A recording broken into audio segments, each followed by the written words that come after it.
All right, looks like we have video flowing. It is noon Eastern time. As we walk across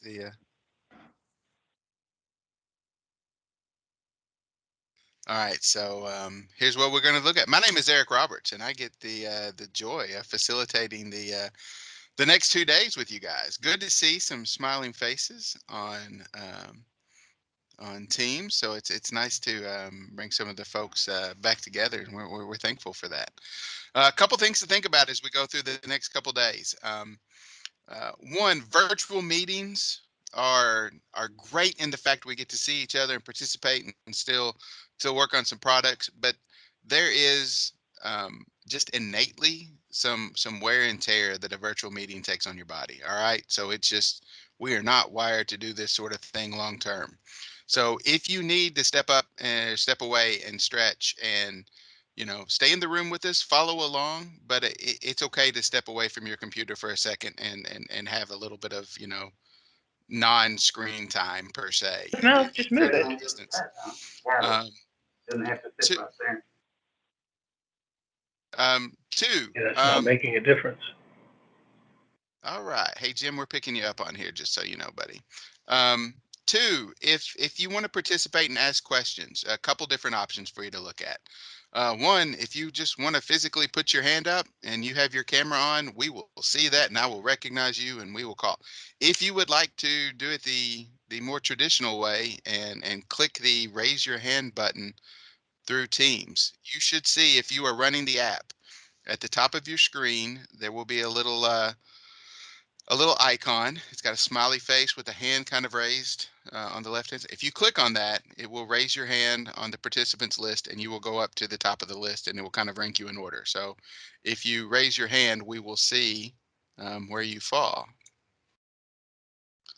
Frank Bonestill has raised his hand. And then I have the capability to lower his hand so I don't have to call on Frank to see what he had to say. No, I'm just kidding, Frank. I would never do that to you. So Sure, if you sure you would, Eric. This was just, absolutely not, this was allowing you to show how it works. That's all. So put my you're a hand good down. man. You're a good man. Thanks for demonstrating, Frank. So we drops him back down and he's good to go. All right. So with that being said, any questions from a functionality or a technical standpoint before we get going? We have you guys all know Barb, and then we've got all kinds of folks supporting her on the back end. So if you hit a technical problem, don't hesitate to give her a shout. Reach out to her and or to me, and I'll pass along any questions you have, and we will get it kind of squared away. Shelly, I see your hands up. Were you just testing, or did you have something? No, I've got a question. Eric, are you going to use the chat for putting people in the queue at all? We do that in or I've done that in other meetings. I just wondered if you were going to be using that We can space whatever for. you're Yeah, it comfortable should with. make a difference. We will try to monitor both and keep it squared away. But Okay. if I miss you by chance, please don't take it as a personal. I'm skipping over you. I will try to get to you as quickly as we can and get you involved.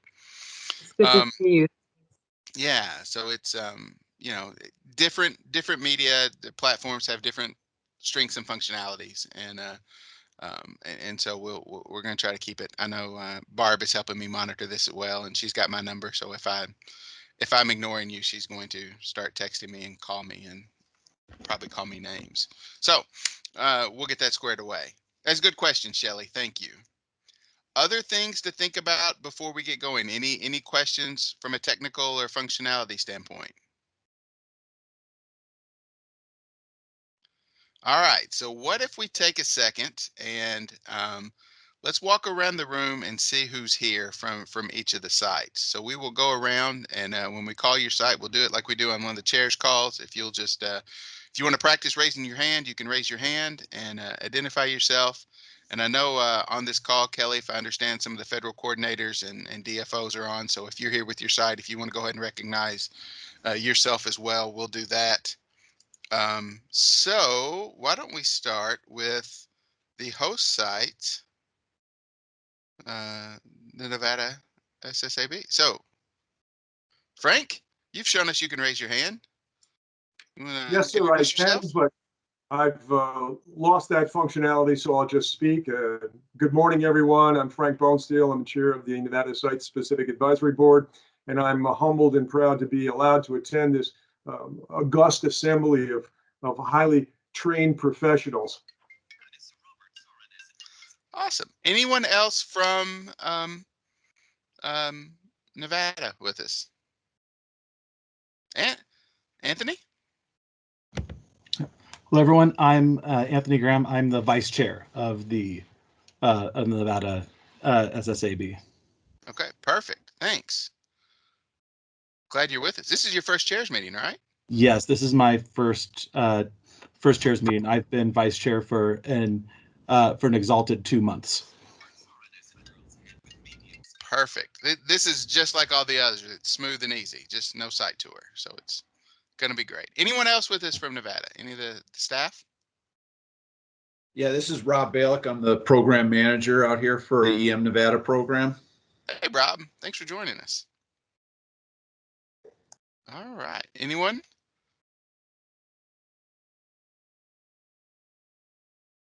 All right. So as we go down the list, let's just make the loop. Let's do Northern New Mexico. Good morning, Eric. This is Bob Hall. Hey, Bob. How are you? I'm doing fine. I'm the chair of the Northern New Mexico Citizens Advisory Board, and I'm pretty sure we have our vice chair on. Governor Magdalena, are you there? Yes, I'm here. All right. Help me one time with the last name. This is Vice Chairman Joshua Magdalena. Joshua Magdalena. Okay. Yes. My first chair meeting. This is my 7th year. So it's exciting. Thank you. I'm honored. Perfect. Thanks for joining us. Anyone else from Northern New Mexico with us? Good morning, Eric. It's Manise Santisteban and Bridget Maestas, staff support. Hey, Manise. How are you? Good. How are you? I'm well. So good to hear your voice. And I believe Lee Bishop is on as well. Yeah, Eric, I'm like a bad penny if you can hear me. I keep Man. trying. Lee Bishop, how are you, my friend? Good, good. Glad to Excellent. be back. Okay. Hey, I'm here. I didn't mention when we were covering the folks with Nevada, but Barb Ulmer is coming up, and so make sure that wanted to recognize and make sure she was noted that she's participating in the call. So apologize. All right, so let's go north and hit Idaho. All right, thanks, Eric.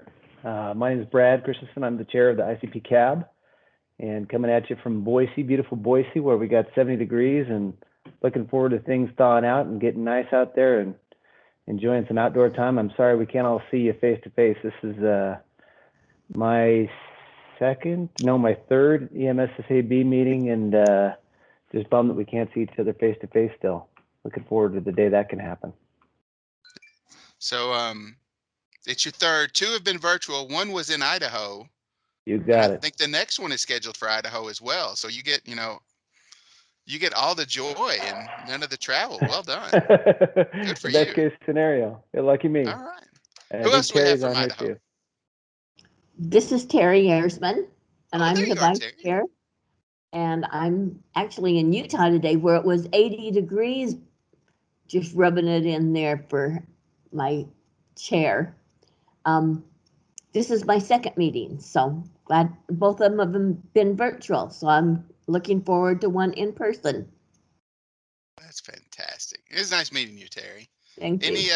Any staff or federal folks for Idaho with us? Hey, Eric, Jordan Davies, support staff is here. Sitting in Denver, it's 28 degrees when I woke up this morning, lots of snow. So come on, Brad and Terry, send some of it our way. Man, why don't you put a smile in your voice when you talk, Jordan? You're always so grumpy. Yeah. Yeah. Anyone else from Idaho? You've also got Danielle Miller on the phone. I'm the federal coordinator for DOE. Hey, Danielle, how are you? Doing good. How are you? Great. Thanks. All right, so let's move sideways to the Hanford board. Who do we have from the HAB? This is Steve Wigman. I'm the new chairman of the Hanford Advisory Board. And thanks to Ari and Barb, I was able to get on this call. They've helped me a great deal. I still use a slide rule as a calculator. That's outstanding. Glad you're with us, Steve, and I appreciate you being here. Thank you. All right. Other HAB participants? Yes, it's Shelley Simone, Vice Chair of the HAB, and Steve is a little further advanced than slide rules. So I'm excited to have him as chair for our board. I'm just north of you, Brad. I live in La Grande, Oregon, and used to commute up to Tri-Cities all the time for advisory board meetings. So this virtual world's a real deal breaker for face-to-face. I'm looking forward to when we can all get together again. Thanks. Great, Shelley. Who else do we have with HAB? Well, good morning or good afternoon, wherever you happen to be. This is Gary Younger. I'm the federal coordinator for the HAB. Hey, Gary, how are you? Awesome. Awesome. Appreciate you being with us. Anyone else from the HAB here today? Yes, good morning. This is Stan Brandt. I'm the Hanford site GDFO. All right. Hey, Stan. And then I heard another voice.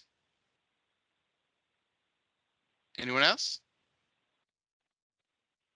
All right, let's jump across the country and hit Savannah River.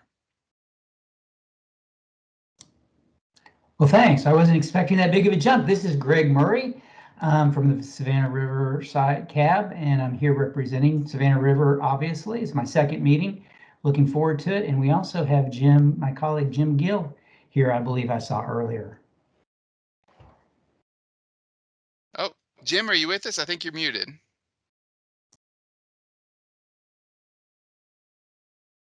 Oh, we're still not hearing you, Jim.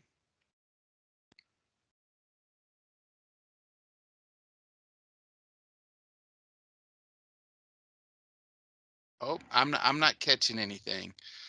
Just so you guys are aware that sometimes for background noise, we can control and we can mute, but we can't unmute you. You have to do that yourself. So there should be a microphone at the top of your screen that you can click on and make sure there's no slash across it, and that'll unmute you. Or sometimes, depending on your setup, holding down the space bar for a little bit will give you a beep, and you can unmute that way. All right, Jim, did we have any luck? Nope, I'm still not hearing you, Jim. So we're gonna work on that and see if we can get that fixed. Okay. All right. Let's see. Is there anyone else from Savannah River Yeah, on the hey call? Eric, it's Delisa, Carico Federal Coordinator. Like you have to give a last name. You're a one-name wonder, Delisa. We all know who you are. Good deal. Good deal. You doing well? I am very well, thank you, sir. Awesome. Anyone else from Savannah River on the call? Yeah, this is Amy Boyette on the call. I'm the director of DOESR's Office of External Affairs, and I'm the co-DFO. Hey, Amy. See you guys. Hey. And James Tanner, contract support. James Tanner, my hero and friend. How are you, brother? Not as good as I can be. Good, good, good. Anyone else with us? This is Michael Greenberg. I'm only on the phone. All right. Hey, Mike. How are you, buddy? I'm fine. I wouldn't let my computer wouldn't give me computer access, so I just called in. Fair enough. Sometimes it doesn't work the way we want it to. Yeah, I'm Anybody? at home with a little laptop. Is anyone else from Savannah River?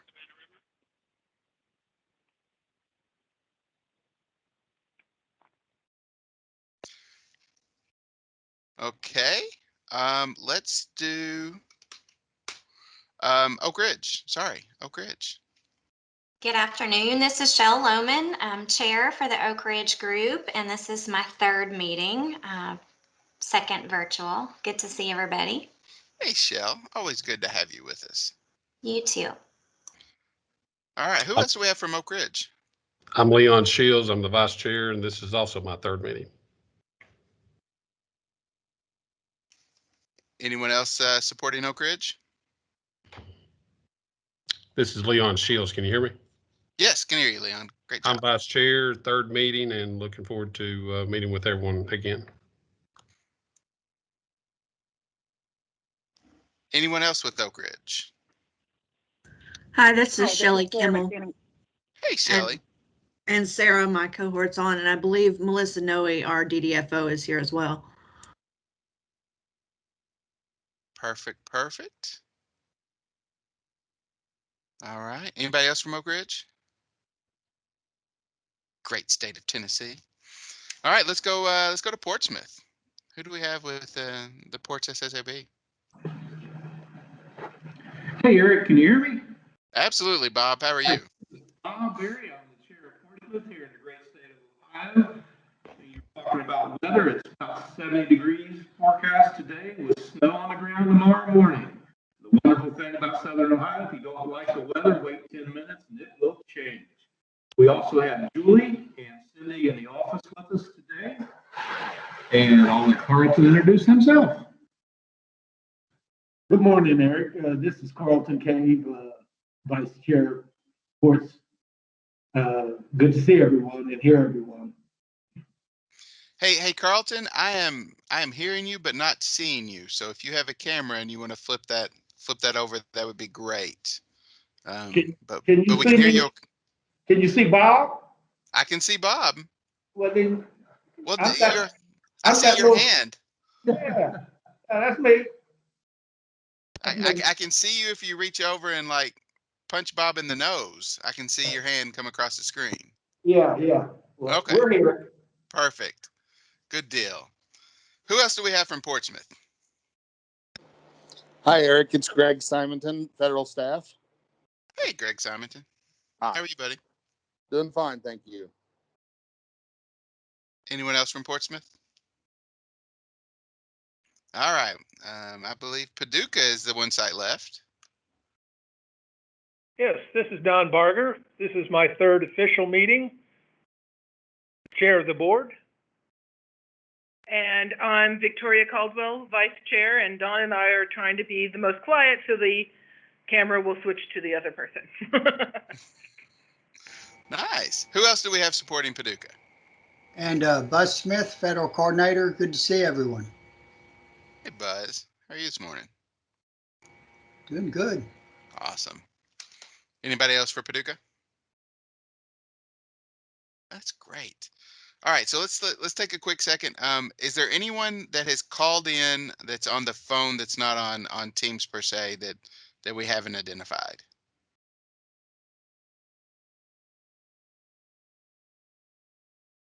All right, now let's see who we have from DOE in particular, headquarters folks. Good morning, everyone. This is Kelly Snyder, the DFO for the board. Hello, folks. You have Mark Gilbertson, APDAS for Regulatory and Policy Affairs. Nice to see you again, Eric. Hey, Mark. How are you, buddy? Todd Schrader, PDAS for EM. I'm Mary Kruger. I'm the director for the Office of Regulatory, Intergovernmental, and Stakeholder Engagement. Hi, everybody. Hi, Mary. And I'm Alyssa Harris, the federal coordinator at headquarters. Hi, I'm Jocelyn Nahigian from EM headquarters, the Office of Intergovernmental and Stakeholder Programs. Good to see everyone. Hello, Jocelyn. How are you? Nice to see you, Eric, and everyone. Good. And Steve Trishman, I'm the Director for Budget and Planning for EM. Hey, Steve. Always good to see you. Good to see you too, Eric. Is there anyone else with DOE at this point? At this point, as though like you're not going to be with DOE in 20 minutes. Like we got bad news for some of you. No, that's not what I meant to say. Is anybody else we haven't recognized? All right, so if we take a quick glance, Eric. Yes. This is just a second. I'll see if I can get my video on. All right, Kathy Higley from Oregon State University, representing CRESP. So. Hey, Kathy, how are you? I'm doing well, and you are managing this beautifully. I'm in awe. Give me a minute, and it's going to fall apart. But it's good to see you again. Thank you. Well, you'll see me later. Good. Right. Anybody else that we haven't recognized that's in on the call? Thank you for that, Kathy. Hey, Eric. My name is Jack Craig. I'm the vice chair of the EMAB, and I'm representing EMAB today. Hey, Jack. Good to see you, sir. Hi there. Anyone else?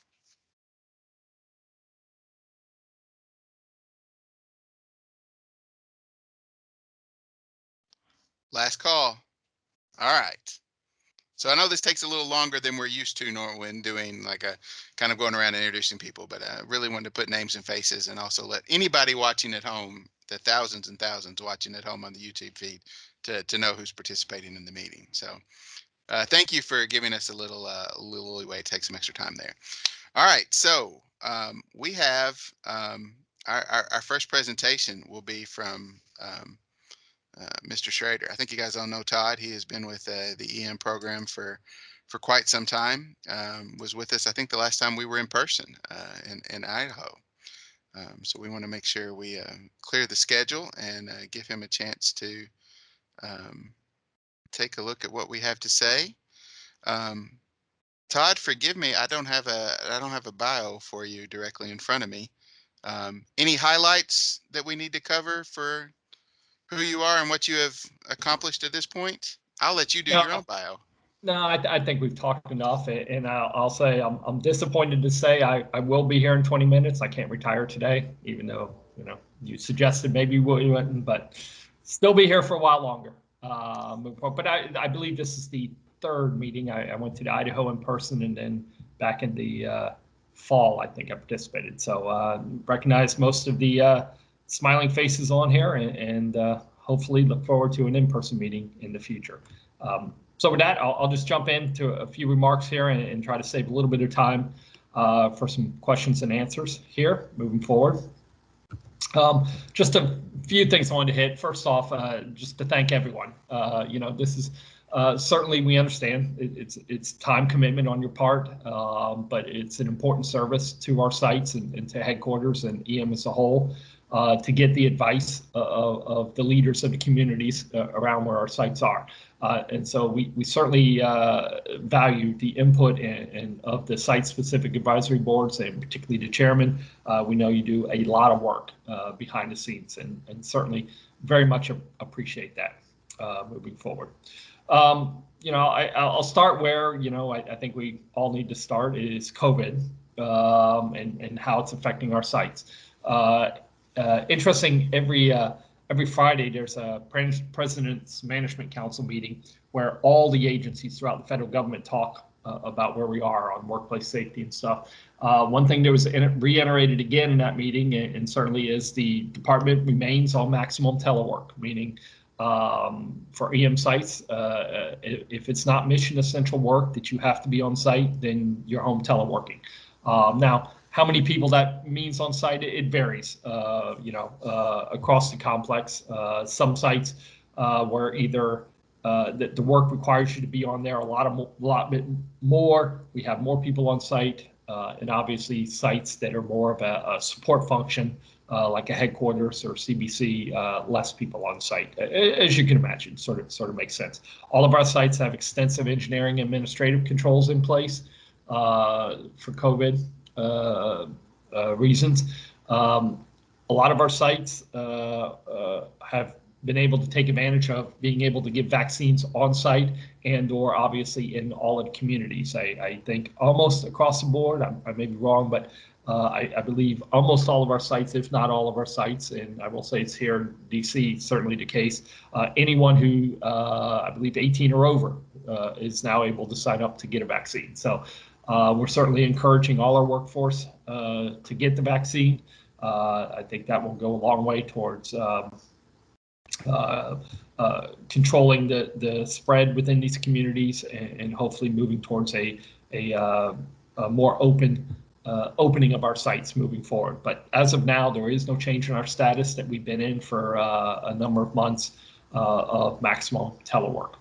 When that's going to change, I don't know. It obviously will be driven by case rates in areas. I will say, one thing, the list I get is every week I see case rates across the entire DOE complex, some 80-something sites. And much like you would hear on the national news, lots of areas looking good, but some areas are actually spiking back up in cases. The number that is used is cases per 100,000 people over a 2-week period. Tends to be the metrics that's looked at both within the department and at wider areas such as CDC and what all. Just to give you a sense, at some point, some sites were pushing 2,000 cases per 100,000. At one point, what you think about that's 2% of your population, which was actively infected at one time. That was back in the fall. Cases much lower now, and in fact, there are a number of sites below 200, which is kind of a key number we look for moving forward. So things are getting better, but we are going to maintain our safety posture for a while longer. And I think it's important and to remind everyone just to be vigilant. I mean, the fact is there are still people, unfortunately, passing away from the virus around the country moving forward. The department did issue a federal workforce safety plan back in early March. We have since, for all the EM sites, compared what they're doing now to it and ensuring we're in compliance with it. And where needed, if there were any exemptions or anything like that, those requests are being developed moving forward. Other thing I wanted to mention sort of quickly here was a couple things. One, the new administration. I will say very strong support for EM within the administration. Myself and Ike White have had the chance to brief Secretary Granholm a couple times on a few different EM issues, and also our new deputy, David Turk, who's the deputy Secretary of Energy. We multiple briefings with both of them, so they are certainly in tune with the EM mission. I think everyone knows we were slightly reorganized within DOE. So that we're actually, EM is now a direct report to the Deputy Secretary himself. And so we certainly maintain communication. And I think certainly strong support for our mission moving forward. Saying that, I think much of the discussion you'll hear from the administration, it reflects the president's agenda, and in particular clean energy and things like that. So I do believe much of the conversation will be around those subjects moving forward. Don't take that as, that there's not interest in EM. I have noticed in a number of times I've seen the secretary on TV giving various briefings. She often mentions the responsibility to clean up the sites around our or the clean up the sites across the country that EM has. So also, I think you've seen very strong support from Congress in our budgets last year, certainly very strong.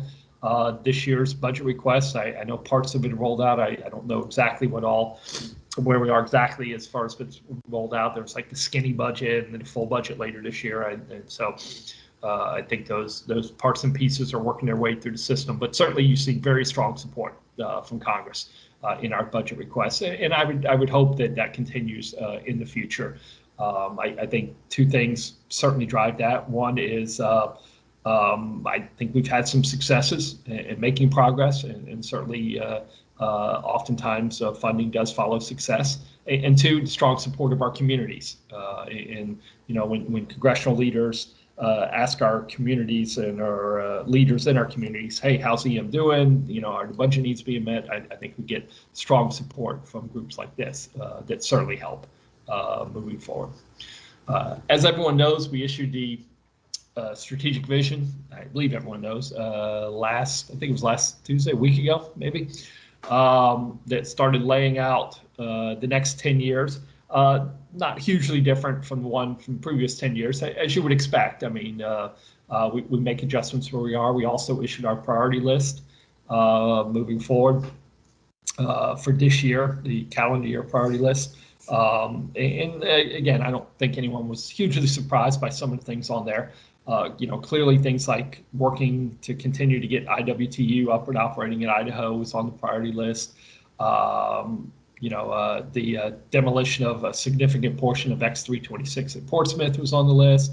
and a number of other things. There were some infrastructure upgrades in there, WIP, land transfers at both Oak Ridge and Portsmouth. Oak Ridge is, we wound down ETTP last year, so an important piece of that is now the land that's been cleaned up, returning it to the community or for other uses within the community moving forward.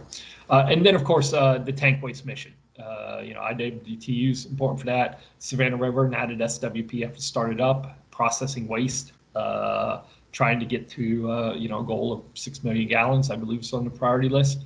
At Hanford, continuing now the getting into the support work associated with WTP. Now that construction was completed last year. And so this is things like the Tisker unit and the tank farms. This is very important to prep the feed for WTP. Excuse me, all with the goal of making glass there by 2023. Once that date is reached, we are now at that point should be treating tank waste at all 3 of our sites, which is a very important point, an important point of emphasis moving forwards. Not every site was necessarily on the list this year. It doesn't mean their work is not important. It just, frankly, one of the things that I was kind of adamant on is that priority list had to be 1 page. Because I'm a firm believer if everything's a priority, nothing's a priority, but it doesn't mean there's not important work that's not on there. For instance, there's some very important Nevada work out in Area 5 that we're doing, but it's not listed on lists. Doesn't mean it's not important, doesn't mean we're not going to do it, certainly are.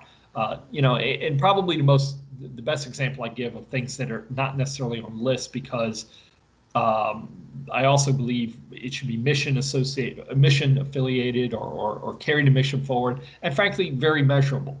And one is safety. Sometimes people say, well, safety is not a priority because it's not on this. No, safety is absolutely a priority. But I don't even consider it necessarily a priority of action. It's really a value that we have as an organization. And so safety is paramount and weaved through all of the work we do. But you don't see safety on the list. Again, doesn't mean it's not very important. It is. It's just the list is generated towards very concrete actions and measurable actions that can be accomplished within the year. The strategic vision is always a work in progress. We continue to ask for feedback. We're going to have a chance to talk to many groups over the next few months in more detail. We tried to make some improvements based on feedback last year. Did we get all the way there? Probably not, and so we'll keep working together to try to get more and more of that input in and adjusting the strategic vision as we move forward. Again, that's another one too, in that it's meant to be a communication tool, so it's around 30, 40 pages, 3 or 4 pages, 2 or 3, 4 pages per site in the description, which means by its very nature, you can't talk about everything there. Again, it's not that it's not important, but we're trying to emphasize areas to make progress moving forward as we go. The last thing I'll just sort of hit on real quick, some of the things we, of course, are working on at headquarters, and this is in the priority list, but it applies to the field, is the workforce of the future. How can we ensure that we have the resources in place to carry out the EM mission? As with a lot of businesses out there, we have a significant portion of the population that will probably retire in the relatively near future, and so building a diverse pipeline, building a workforce that reflects America is certainly a goal moving forward. To be honest, as with everyone, what does that look like post-pandemic? Is there opportunities for more telework? Is there opportunities for more remote work? What does that look like? Those are questions we're asking, just like anyone out there in the community. I think we'll have to see where frankly the whole U.S. government goes on this, where the department as a whole goes, and where the EM goes. But certainly things we're at least thinking about as we move forward. And finally, just looking forward to this year, again, hoping for lots of progress on the areas we talk about in our strategic vision. I'll throw out another one, biology complex at Y12 at Oak Ridge. Certainly hoping that comes down this year. We continue some of our other efforts as we move forward. There is a I think a renewed effort in reaching out to tribes. There's a couple weeks ago, there's a tribal summit that the secretary, she participated in personally. And so working on those relationships and how our activities with AEM align with the president's executive orders on this. We're constantly trying to ensure that we're completely aligned and improving where we can moving forward on that. So just sort of, again, that's very high level because I wanted to leave a little bit of time for Q&A of where we are. Look forward to, again, a good year. Look forward to hopefully getting to the position where we can meet in person later this year when conditions allow moving forward. Again, I'll restate, I appreciate everything everyone does out there. I know Ike does too. Particularly and values these boards and what we get from them moving forward. So again, very high level. That's where we are. I'll stop there and leave time for a couple minutes of questions. I guess we could do it a couple ways. Email and the chat function. I think I could see those, or I'll let Eric figure out how to corral the questions if they come in. All right. Everyone. Hey, thanks, Todd. As always, well done. Great job. Hey, so let's kind of go around the complex, and if at least on the first go around, if we can ask like one question per site, and then we'll get through. And if you don't have a question, you can just pass, and we'll go there. I did see Shelly, your hand popped up, so we'll start with Hanford. Shelly, do you have a question? Oh, you're muted, Shelly. No, I think I'm. Let's see. Am I? You're good. Oh, you were. You're muted again. For heaven's sake. There we go. Can you hear me? Yes, ma'am. Thank you. Sorry about that. Todd, thanks so much for your presentation. Only one question, huh, Eric? We'll get around to a second one, I promise. Okay. So the 10-year vision, I haven't had a chance to take a look at it yet and sit down with it. But, when we had the American Recovery Act money come through for Hanford Reservation, we had a lot of what we always call low-hanging fruit ready, projects that were shovel ready at Hanford that stood us well for that money being used appropriately and efficiently for a lot of cleanup along the river. And we're starting to move into operations and startup and operations. And so, the eye on the prize, of course, is getting the direct feed low activity waste project going. But I am wondering if you guys are talking at all about the need for more low-hanging fruit. And by that, I'm thinking very much about the potential for funding further characterization. There's a lot that needs to be characterized at Hanford. And I see this in a way as our next level of low-hanging fruit. And I wondered about that, Todd. If you could speak to that, that'd be great. Sure. It's certainly a conversation we have had internally, both at headquarters and with the field is, what would an infrastructure bill look like?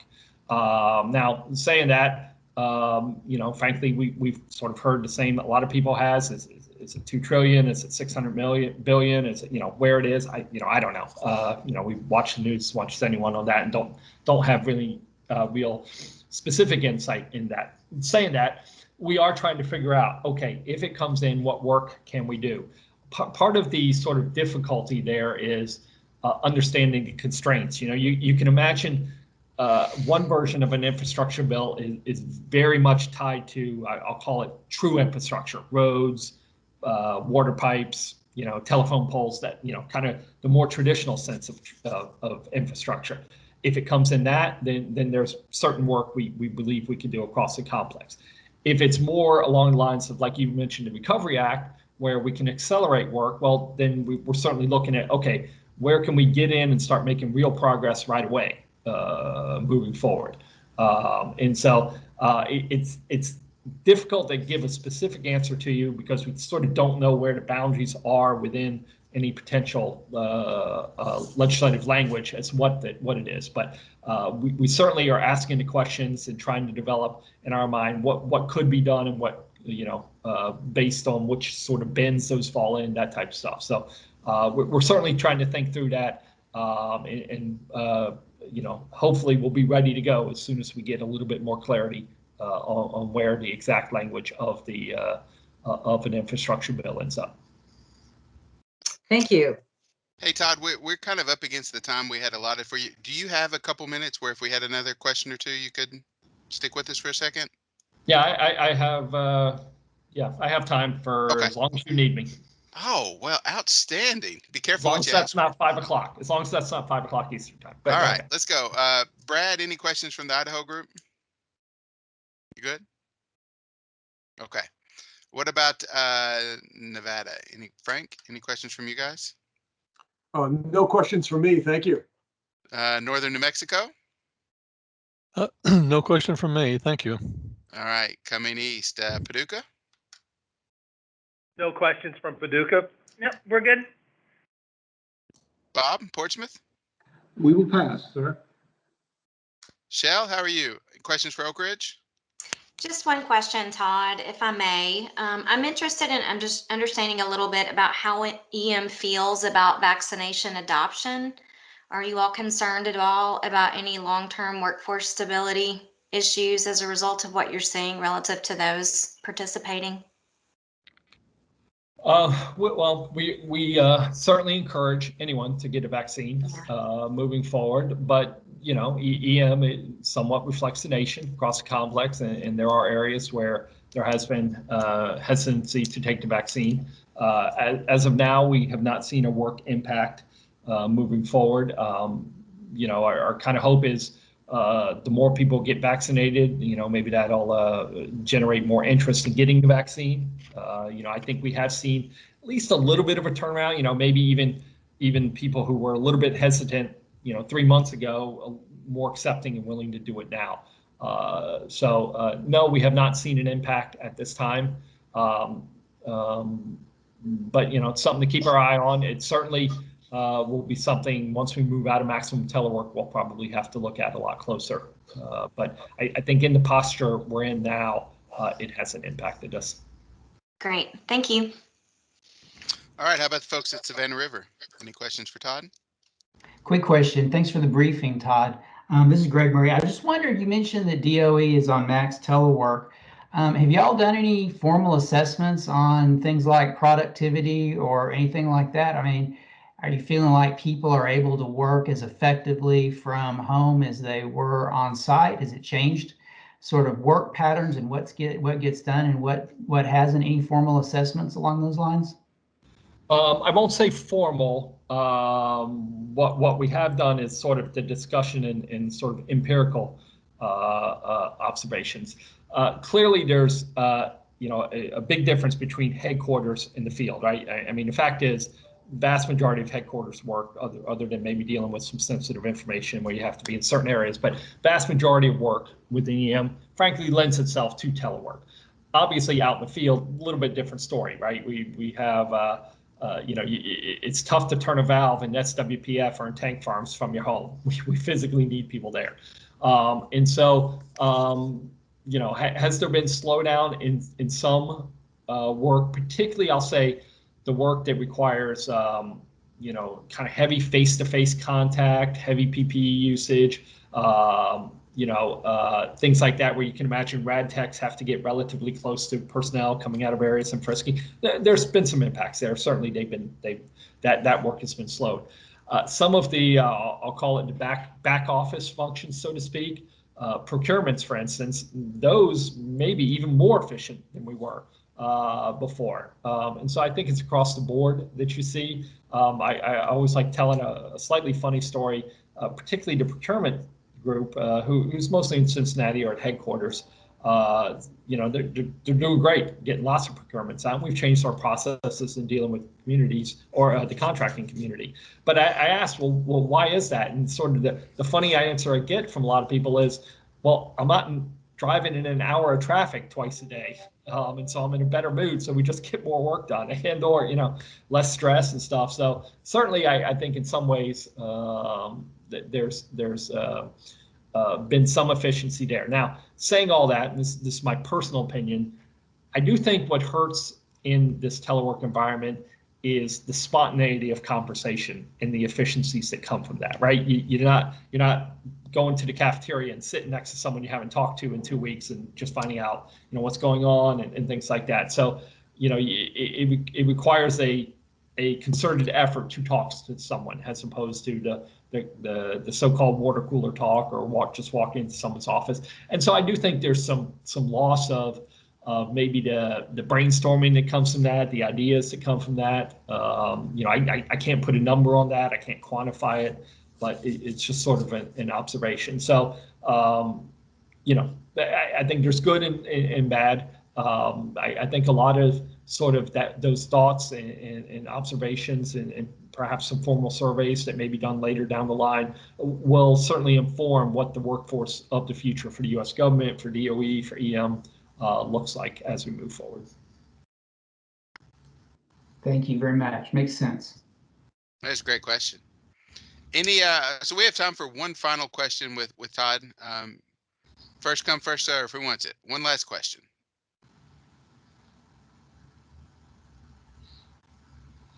Go ahead, Shelley. You're good. Thanks, Eric. I'll slip in. It's an easy one, Todd.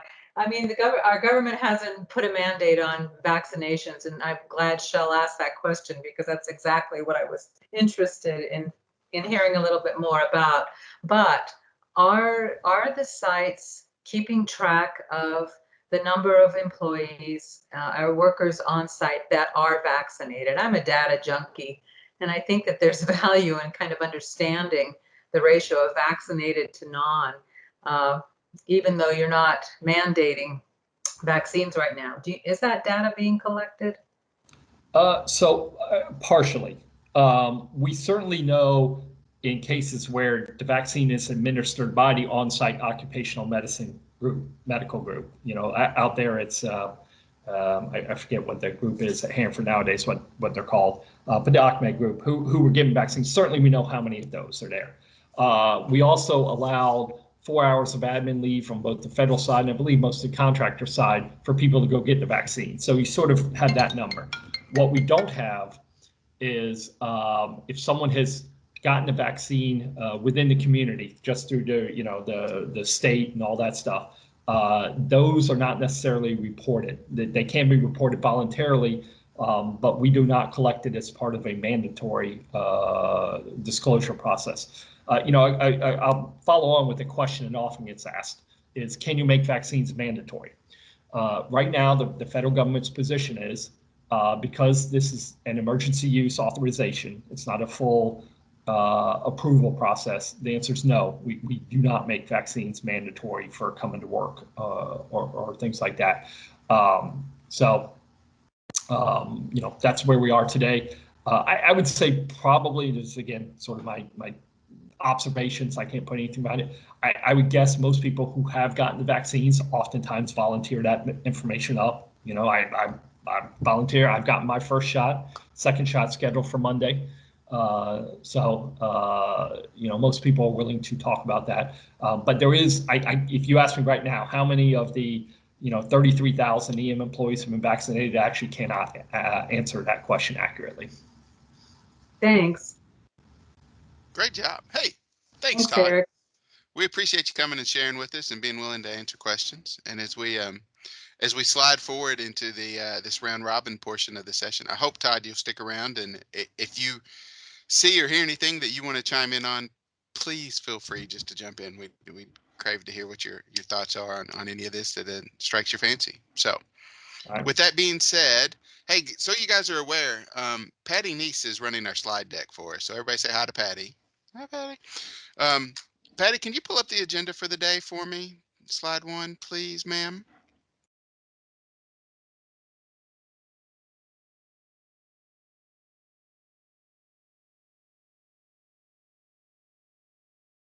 Oh, it's up. Haha. It's just not on my screen. Great. How fantastic is that? All right. So you're the best, Patty. All right, so we're a tad behind schedule here. We're gonna make it up as we go forward on this the agenda. We're gonna do the round robin. We're gonna take a hard break at 1:30, regardless of where we are, for public comment. And then we will, if we haven't already finished up the round robin, we will finish it up, and then allot time for Jack Craig and the EM update, or the EMAB update. And then we will shoot for that break at 1:45 as our target here. So we're, roughly 55 minutes away from a break. So with that being said, we are ready for our round robin. Again, I'm going to ask you, chairs, keep your comments to under 5 minutes. We, share your thoughts and your comments from your board, and then if there's a little time left over and anyone has any questions, we'll handle that appropriately. So with that being said, as we start looking, we have Idaho up first and Savannah River second. So, Brad, you get to lead the way, my friend. Seems like I'm always lucky enough to kick this thing off, and then I'll Somebody's I'll got to forget set to the say example. things. Yeah, and then I'll want to come back and redo it at the end. But thanks, Eric. Appreciate the time, and I'll touch on a couple of our hot topics. They're not new, and yet there is some newness happening, I guess. Our charge, overarching charge, is really to protect the Snake River Plain aquifer.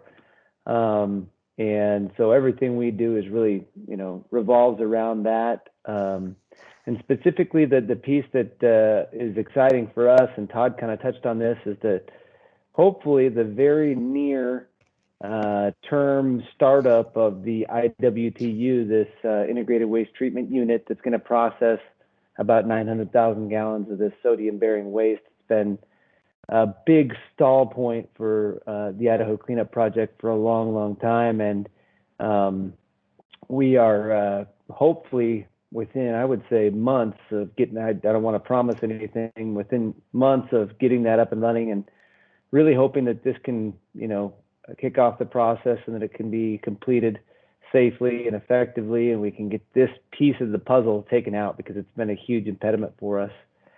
So that's kind of the major thing that's imminent for us in terms of our goals for the near future. One thing specifically is beginning to have the conversation about spent nuclear fuel repackaging. We kind of would like to have some guidance and some, progress in terms of exactly what spent fuel packaging should look like in anticipation of an eventual, repository. And we recognize that this is outside of our scope, but we always take any and every opportunity to reiterate the urgency, the necessity of defining, describing, choosing, selecting, however you want to call it, a long-term waste repository. What happened to Yucca Mountain certainly throws a huge wrench in the works of what we were trying to achieve in terms of our long-term agreements with the federal government and getting this waste out of Idaho. So again, we would just like to have certainty, if nothing else, just on the packaging, specifications, so we can at least begin that part of the process. We have an imminent change of contractor as well, potentially. We've gone out to bid, and the current contractor has been extended, but we still haven't kind of named the new contractor. It may be the existing contractor, but anytime that happens, of course, we're paying close attention to the workers' safety. Last time we had a transition, there was a huge dip in kind of the safety numbers, and so we're a little bit nervous about that. And of course, processing efficiency has a tendency to go down when you see a big changeover like that. So again, that's a part of what we're monitoring, paying attention to. We're trying to move stuff out constantly to WIP, and of course, with the shutdown there, that really put things at a halt here for us, and we've kind of really piled up a lot of stuff that still needs to be shipped, and specifically the remote handled stuff that we would like to get on the road again and emplaced in WIP as soon as possible. So those are our items. Appreciate the time, and I know you guys have all got yours. Looking forward to hear what you have at your sites that you're working on. Brad, as always, starting us off with the bang. Well done, sir. Yeah. Any thoughts or questions for Brad?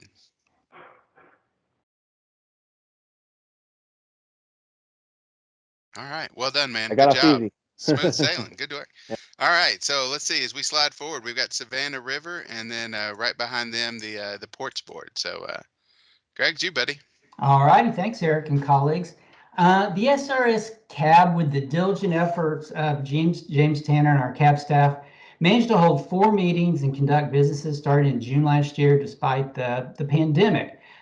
We were slowed but not deterred, and finally feeling more comfortable with our virtual meeting capabilities. We had the CAB members were ready to return to full speed in 2021, even holding a work plan meeting in early February to coordinate our efforts for the year.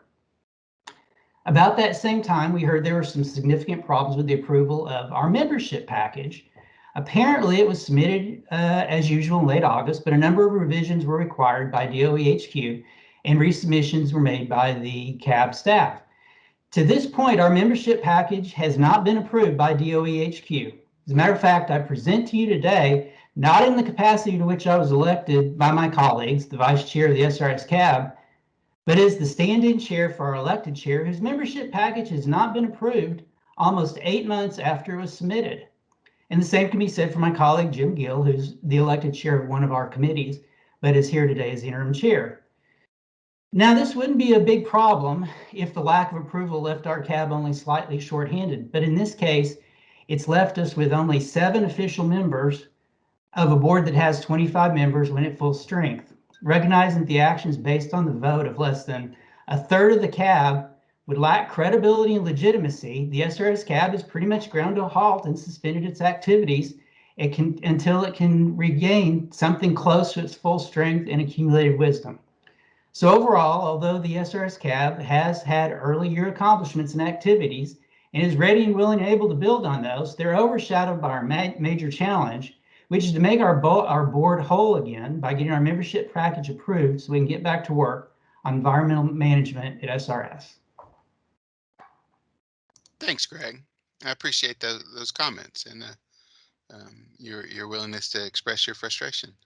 We appreciate that. Any thoughts or questions for Greg?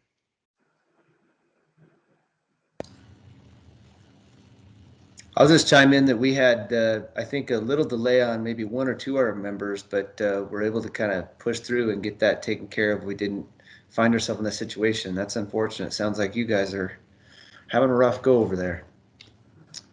So this is Mark, just kind of to unfortunately, with regard to CAB packages, you kind of fell into the worst time. You know, administration changes, and in administration change, one administration has the responsibility for reviewing materials and approving that change in membership. And at the end of the last administration, there was a lull in getting approval from up above with regard to board memberships. The new administration has recently come on board, and it is a priority for the new administration, but there's a lot of new people coming in, which slows down the process of getting approval. So we are very aware of the packages and the timeframes, and are working to educate new administrations on kind of their responsibilities with regard to the boards and the importance of the boards to the EM program. So I understand your frustration and ask you to kind of bear with us. We're very aware of it and are trying to address it. Hey, Mark, this is Eric. And that seems to be somewhat emblematic of any significant change in administration, that this is kind of par for the course on how this goes. And then it kind of writes itself over time. Well, this is Greg Murray again. I understand that and the transition. This seems extreme in this case. The new administration's been in office, for 2 or 3 months now, and it's been 8 months, and we're shut down. The comment was that the board's comments and feedback is valued, and we can't give you any feedback at this point because we don't have the people to do it. So hopefully some mechanism will be found to break through the bureaucratic gridlock and get this taken care of.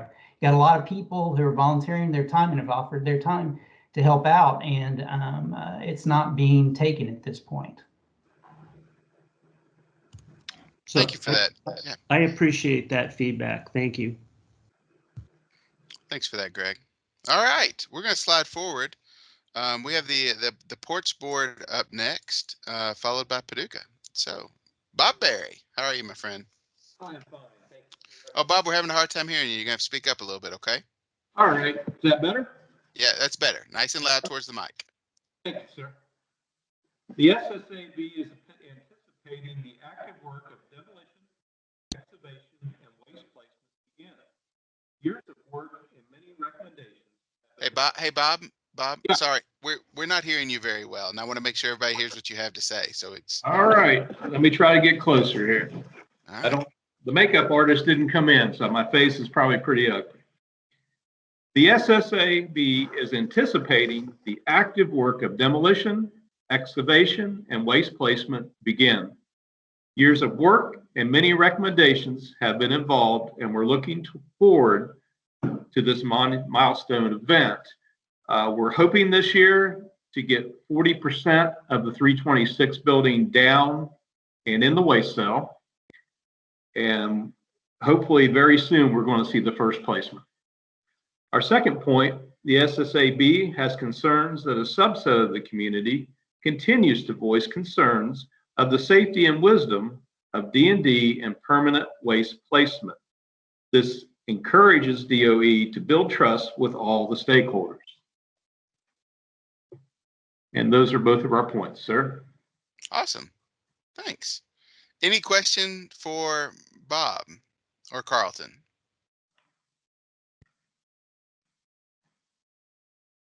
Good deal. All right, we're going to slide forward then. We have Paducah, followed by the Hanford board. So, Thank you, Eric. yes, Don. When I see news of the first shipment of Duff 6 oxide, I think of small steps. When a young child takes his or first steps, we celebrate the progress associated with growth. When the Paducah DOE site takes first steps, we celebrate deactivation and cleanup success. Such was the case with the first shipment of depleted uranium oxide canisters shipped off-site to Waste Control Specialist near Andrews, Texas. A phase 1 shipment of 6 storage cylinders transported by a specially modified rail car, a small step. Currently, there are still over 3,800 cylinders of depleted uranium oxide awaiting shipment off-site. Phase 2 shipment is to be completed in fiscal year 21. This is to be a shipment of 12 cylinders by container rail cars. As a byproduct of life as a once active uranium enrichment plant, over 42,000 cylinders of Duff 6 remain in storage, awaiting processing into 2 components, hydrofluoric acid and depleted uranium oxide. Yes, calculated small steps are being done. The challenge now presented to DOE is to increase those small steps to become longer strides to make a meaningful impact on the total depleted uranium oxide cylinders currently in storage at Paducah. If you're a mathematician, you might look for a pattern developing here. Do you see the doubling pattern? 6 cylinders in fiscal year 2020, 12 cylinders in 2021. The good news, following that pattern allows for all 3,800 depleted uranium oxide cylinders currently in storage to be removed in less than a decade's time. If it were only that simple. When the Paducah DOE site was fully operational, enough power was being consumed on a daily basis to power a city the size of St. Louis, Missouri. The site currently needs a fraction of that capability. To adequately power the current and future cleanup needs of the site, a new Tennessee Valley Authority installed electrical substation has been constructed. The new substation allowed for the dismantling and recovery recycling of materials where possible of 4 antiquated and oversized electrical switchyards. The newly created substation has also allowed the DOE site to be removed from the national power grid. One more example of right-sizing the site's utilities, allowing greater percentage of the budget to be applied to remediation work and not toward upkeep and maintenance cost. When fully operational, the machinery within the processing buildings at the DOE Paducah site created enough heat to adequately prevent water-filled fire suppression systems from freezing. With buildings now no longer in operation, supplemental heat has had to be supplied to keep any water-filled pipes from freezing during winter days. This comes at a tremendous cost when you consider the largest of the processing buildings is just over 1 million square feet under roof. To be a better steward of allocated funds, the water-based system has been converted to a dry hybrid fire suppression system to maintain fire protection without the utilization of supplemental heat, which in turn lowers operating costs. So what? All the deactivation steps mentioned are necessary in the multi-year cleanup process. We're looking forward to the many more advancements in the cleanup. If I go back to the analogy of a baby's first steps, we must realize that the work at Paducah is nothing less than a long-distance marathon. The race has begun, but we are not close to the finish line. Thank you, Eric. Thanks, Don. Any thoughts or questions for Don or the Paducah board?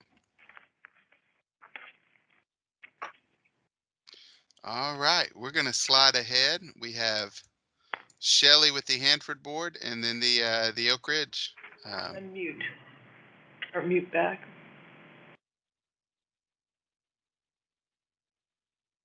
This is Steve Wigman. Oh, Steve, I'm sorry, Steve. What was I? It's me. Sorry, I was busy looking at your slide rule. All right, Yeah. Steve, go ahead, buddy. I apologize. My slide rule is a post Versalog, and I can operate all 23 scales. Anyway, we've had some successes at Hanford. We have some every year. One of the most contaminated buildings, PFP, the plutonium finishing plant, is now slabbed on grade.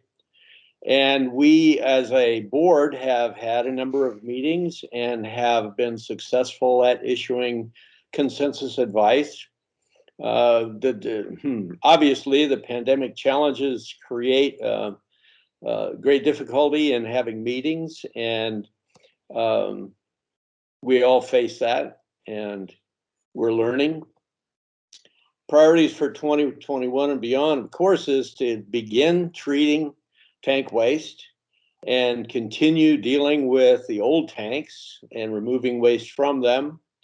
And we're all concerned with the extended delay in treating high-level waste. One of the things we want to be able to do is to discuss contemporary issues, and one of those that doesn't affect Hanford yet, but we certainly feel its presence looming out there, is the reinterpretation of the high-level waste definition. For us, transparency is really important, and we need to keep our systems open so that we're communicating. Obviously, the pandemic protocols have resulted in cleanup delays, but a lot of progress is still being done. We have a very diverse board, and we're probably going to gain some new members later this year, to represent a broader perspective of the local population. Some of the goals we have, I'll just mention, is that given this as a very dynamic year, one of the things we want to do inside the HAB itself is to focus on hearing all of our voices. We've got a diverse array of individuals and groups represented, and we're practicing ways of hearing each other more. Another issue we want to continue to pursue is early involvement in policy. When the 5-year plan and the 10-year vision are issued, we would like to have more actual participation in the evolution of it. Another point is we're going to focus more effort on our advice and our response, the responses we get to our advice. We want our advice to be meaningful and policy level, and as our local management says,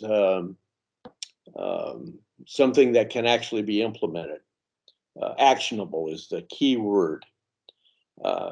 We want to be able to discuss contemporary issues that might not be on the current screen of our local DOE folks. There are decisions that have to be made in the future that we would benefit in our own conversations. So we want to be able to have conversations that don't necessarily result in advice. Also, we find that with the diversity of our group, there's varying levels of understanding of both the technical and regulatory aspects of what the cleanup is about. And this year, we want to start more effort in training and education of our membership. And we're going to start probably with some of the regulatory framework with CERCLA and RECRA and the way NEPA applies. And of course, because our purpose is to reduce risk, we all need to have a better understanding of what risk means, both current and in the future, because we're really focused on our grandchildren and our grandchildren's grandchildren. And so we need to understand risk well enough to know where we stand. And I think that's, unless Shelley wants to add something, that's what I had to say. Thanks. No, Steve. Great job, Steve. Appreciate that. I have no clue what you were talking about with the different levels of the slide rule. At some point, you're gonna have to sit down and educate me. But your comments were great and valid, and it's interesting to see the development of the board moving towards actionable recommendations and open dialogue. That's I think that's a big step. Questions or comments for the HAB?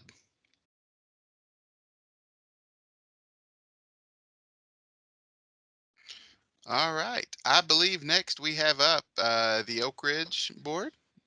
Should be Shell. Are you there, ma'am? I sure am. Thank you, Eric. Oh, outstanding. Then Northern New Mexico next. Go ahead. All right. So in the sphere of accomplishments and activities, in spite of the fact that we were impacted certainly with the virtual nature of things and unable to hold some meetings, we were still really productive and are really proud of what we got done over this last year. We've continued to have discussions around the workforce and the program shift as it relates to moving things over to ORNL and Y12 as a result of most of the demolition activities wrap up over at ETTP, so East Tennessee Technology Park. And there's still work planned for the groundwater cleanup effort over at the park, and a recommendation is coming soon relative to that. Pretty excited about that. Work has been ongoing for the mercury treatment facility build out. That's vital infrastructure as we think about the next phase of cleanup for us in Oak Ridge. And then we've also been working on drafting a recommendation for the budget. We had our first meeting, elected officers, we've onboarded some new members, and we've had a couple of celebrations relative to milestones around EM work at Oak Ridge, specifically related to the Vision 2020 completion and then the major completion over at ETTP. Some of the challenges that we have experienced, like others, recruiting new members. And for us, it's been more about meeting the diversity targets. And we think that's a result, perhaps directly from COVID. We've seen fewer female applicants. And we know that those folks are juggling more work, school, kids, and things. So we do think that there's an impact that we've seen there. We're catching up on some of the topics from 2020, particularly relative to the budget, as we weren't able to provide as much input last year as we would have liked to. And we too have experienced some delays in the membership approval and renewal process, but we think we're in a good place there. That's what I've got. Any questions for me?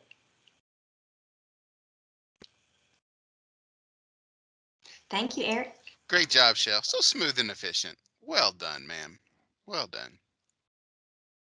Hey, it's interesting, and hopefully that's something we'll get into a little bit tomorrow. Your insight into changing demographics on applications you've received. I look forward to hearing your thoughts and what you guys have done with that. All right. So we have Northern New Mexico. Bob Hull. How you making it, sir? I'm doing great, thank you, Eric. Good, good. So, like Oak Ridge, we did submit our FY21 membership package, which we're certainly hoping is going to be approved by the end of this month. We have like 5 new members in that package, and the longer that takes, sometimes that can affect us. So, as a matter of fact, last year we had a highly delayed package approval, and as a consequence, I think it was 2 of the members gave up and decided that they would not participate because it took so long to get the package approved. So, we're certainly hoping that's gonna go through. We have been able to maintain a quorum. All of our meetings that were scheduled, initially we did those via a phone bridge, and then as soon as we could, we actually converted to WebEx. And initially that was a little bit of a challenge to try to get all the technique down, I should say, but it's worked well, and we continue meeting all of our requirements for that. We prepared, reviewed, submitted 3 recommendations. We worked on others too, but we are, as I'll talk about in the challenges in a minute, it's been a challenge to try to get through some of these, and I'll explain why in a minute. The CAB members attended multiple meetings. We've had meetings on our consent order, cleanup, permit monitoring. The state of New Mexico has had WebEx meetings, and we have other groups that also hold meetings that have to deal with the cleanup at Los Alamos National Laboratory. And so our members participate in those groups. We also attended monthly EMLA contractor technical working group meetings. Those are basically, it's designed for stakeholders who have technical expertise to interact with the contractor on topics of interest, of prime interest. And so several of us participate in those regularly on monthly. And then 2 of us were able to attend the Waste Management Symposia, which certainly I recommend to all CAB members to attend. There was a lot of very good information there. And as a consequence, I have asked for some of those presenters at the conference symposia to actually present at our CAB meetings, and I think that's working out well. As far as our challenges, really one of the biggest, and I think some other people have touched on this also, but as far as the COVID certainly removes our opportunities for external interaction, particularly identifying new potential members, because we can't circulate out in the public, as you might imagine. Pardon me. And also, the state of New Mexico is a little bit of a challenge anyway, because our ethnic makeup is quite different than the rest of the United States. So we do have a challenge of trying to get the diversity that headquarters has been asking, but I think we've done quite well with that. Also, we have some issues because there's a lawsuit by the state of New Mexico against DOE on our consent order. So we have an issue with, we're trying to determine prioritization or recommend prioritization of activities to DOE about what we would like to see, but at the same time, NMED is telling them what they want to see, and so we have this challenge of trying to negotiate or the pathway between these two at this point. Again, we have delays in getting application packages approved, as was mentioned earlier. And another big challenge, which I'm sure you're all facing, and that's the additional time required to submit the Federal Register notices. It's now 38 days notice that we have to provide before we have a meeting, as opposed to what was 30 days. And I suppose once people in headquarters really get all their activities straighten around, or whatever it is, understanding their obligations, this hopefully will go down. But it is a real challenge for us. So Eric, that's my presentation. Any questions? Thanks, Bob. You covered a lot of ground there. Well done. Questions or comments for Bob? All right. We have one site left. Frank, we have about 10 minutes before we have to take a hard break for public comment, but I think we can get through in that time if you're ready, sir. Certainly ready, Eric. You gave us 5 minutes, and we probably won't even use that. So our first concerns the continued capacity for the Nevada Site-Specific Advisory Board and the EM Nevada program to perform in a virtual environment.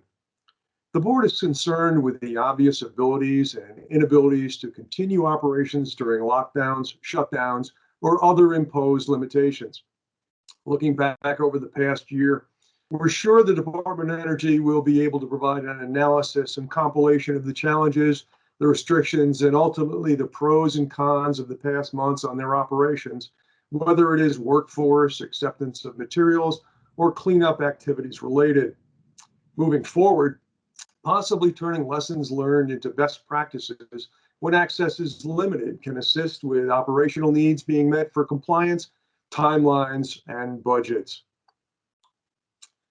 Our second, the ability to assure the public that publicly accessible groundwater around the Nevada National Security Site remains uncontaminated. The board considers the greatest risk from nuclear waste products the possible contamination of groundwater and its subsequent consumption by people or animals or even crops. Unfortunately, activities undertaken at the NNSS when an active testing facility place contamination directly above, below, and within the water table. EM currently has a rigorous program in place to model, measure, and track this contamination. Currently, all contamination is within either the boundaries of the NNSS or surrounding government-controlled lands, as expected to remain that way.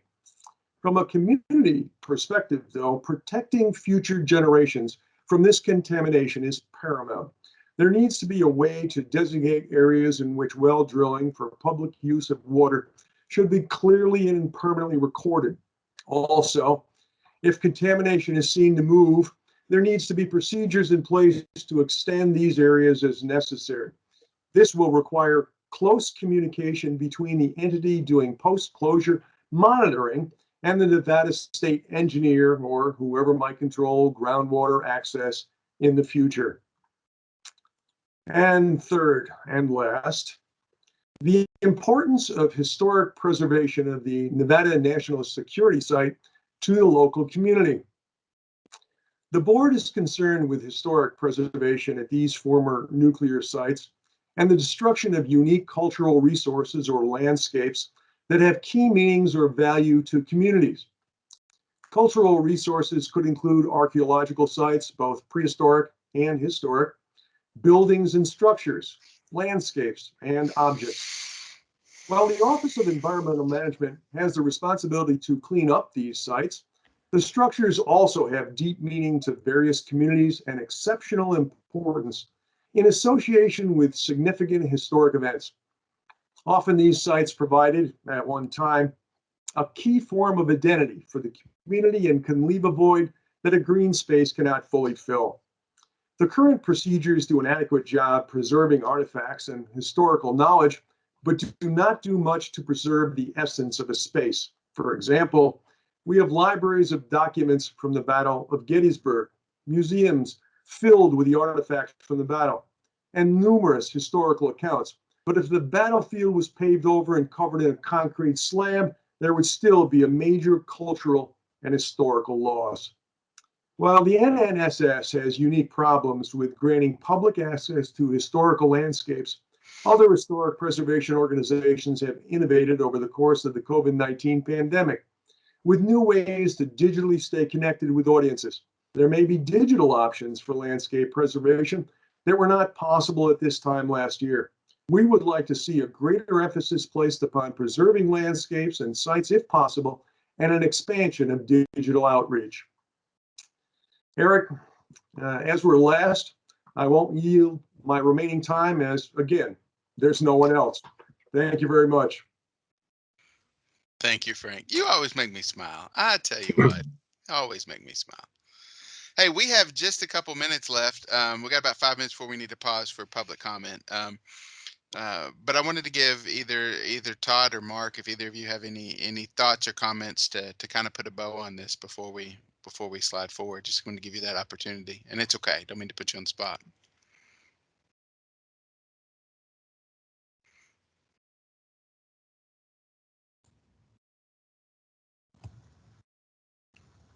Todd, are you gonna? That's all right. I'll go. Go ahead, Mark. Yeah. Yeah. My Office of Regulatory and Policy Affairs is kind of the champion in EM for site advisory board activities, and Kelly is our new person that is in charge of those activities on board, and we're very happy that she's there now in that permanent role. But we really value the input that you provide. And so the slides that you have on a specific site basis are things that we take back and discuss and use to formulate our planning going into the future. And so I want to even, I know sometimes from a national perspective, this is kind of what we look to as a source for improving the program going into the future. And so we value what you said. And we're really looking forward to the conversation over the next 2 days related to the charges. Because we think that there is an opportunity as we go into the future for the boards to set the course for the directions we go in the future. And, I'm not sure what the new normal is going to be. But we know it's not going to be the status quo. And so we're very interested in your ideas and inputs to help mold and shape the directions we go into the future. So thank you for these site-specific recommendations, and we'll certainly take a look at them and try to build them into our program as we move forward. Thanks, Mark. I appreciate you doing that. Okay, so hey, Jack Craig, I have to pause for I have to pause in 3 minutes. Can we take that pause and do your comments right after the public comment break, and that'll give you a little more time. Sure. Very good. That'll work fine. Thank you. We'll give you a big chunk of time, and you can go for like half an hour if you want. That works. So, All right. hey, as we are just we're a couple minutes away from this public comment break. Just to let you guys know that hey, I want you to spend some time tonight thinking about the round robin issue, and especially in light of our discussion we're going to have shortly on risk communication, on the Steve's going to bring us an update on budget. Tomorrow we're looking at um, the chair's charges on um, engagement and involvement and community outreach. And I really want you to think about, where are the commonalities? Where are the common threads you saw through the round robin slides? You saw multiple slides where there was a need to understand the membership process better, and the length it takes to get there. You need to understand the um, communicating some of the technical sides of what's going on and how waste is packaged and shipped. And you guys had questions on a lot of big topic themes that ran through a lot of the round robin issues. And I think that's something we can use to build off discussions going further. So we are just a second away from 12:30, and I think we're good, Kelly, with a head nod, that we can go ahead and do this. We have not received any public comment at this point in time. If you would like to provide public comment, please do so in writing. You have 7 days at the end of this meeting to submit those comments, and they can be submitted to alyssa.harris@em.doe.gov. So feel free to provide those comments in writing, and they will be made available as part of the public comment at the totality of this meeting. So I appreciate it and thank you. So now we've made that pause. Let's slide forward on the agenda to our update from EMAB with the EMAB Vice Chair Jack Craig. I think several of you have seen Jack around. I know he's been to a few of these meetings in the past. Jack's got a long history with the Department of Energy. Correct me, Jack, you ran the CBC for a while, correct? I did that. I was there for a while. I've worked at Savannah River site and a few other sites around the complex. Excellent. And now you serve on the EMAB, which is the Environmental Management Advisory Board, which is more of the corporate advisory board for the EM program. Um, so I'm going to turn it over to you and let you have the floor, sir. Okay, thank you, Eric. What I'd like to do is just kind of give you an update on the board's activities over the last year. Just a refresher, the EMAB does provide recommendations directly to EM officials, primarily EM1. We do interact, our primary interaction is with Kelly Snyder and Melissa Harris, as many of you are also. The board is made up, I think, currently of 18 members. Good cross-section of the complex, I believe. We have industry representatives, regulatory, former regulators on the board, community leaders from across the complex, former federal officials like myself, and also university officials. So I think we have a good cross-section, good diversity of views, and I think good input from a different variety of areas. Last June, Ike White gave the EMAB a charge to look into the area of regulatory reform, or looking at how we could streamline work within the complex with the sole goal of increasing the pace of cleanup, removing bottlenecks, looking at lessons learned across the complex, and so forth. So the board, that was last June, June 2020, the board broke into 3 different subcommittees and provided a report to EM. Was about a 25-page report. It really focused in 5 different areas. Those 5 areas were dispute resolution, circular integration, risk-based decision-making, future land use, and then points of compliance and levels of protectiveness. And that report was submitted in March. I understand that report will be posted. I'm not sure where it's posted, but somewhere publicly by EM this week. It would be available for public viewing and all the members of the SSABs. I think what you'll find in there is along the lines of some of the discussions I've heard today, looking at ways that the regulators and DOE could better partner together and use dispute resolution more effectively to remove bottlenecks when issues arise. But also, in the area of risk-based decision-making and future land use, really actively collaborate with communities, really focus on getting community input into those processes, making sure they're transparent, and really utilizing the tools to ensure the communities and stakeholders have active involvement in that. So that's really all I had, Eric. The report is not real detailed, 25 pages, as I said. Will be available for public use, and I think a lot of the things in there might be helpful as you wrestle with some of these same issues on a site-by-site basis. So thank you. Thanks, Jack. This is Kelly. I just wanted to tag on to what Jack said.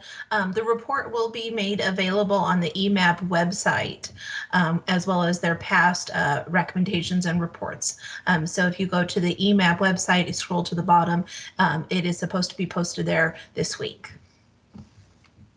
Oh, thanks, Kelly. Outstanding. Hey, any questions or comments for Jack?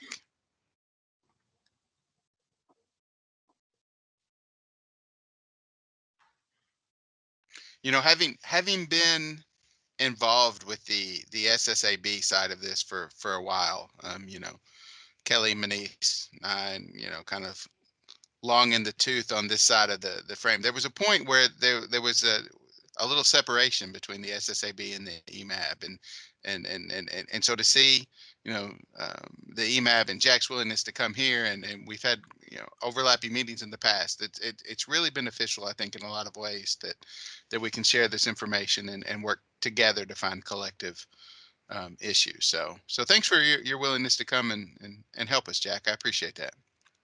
All right. Thank you, Eric. Any other questions or thoughts for Mr. Craig before we let him slide away?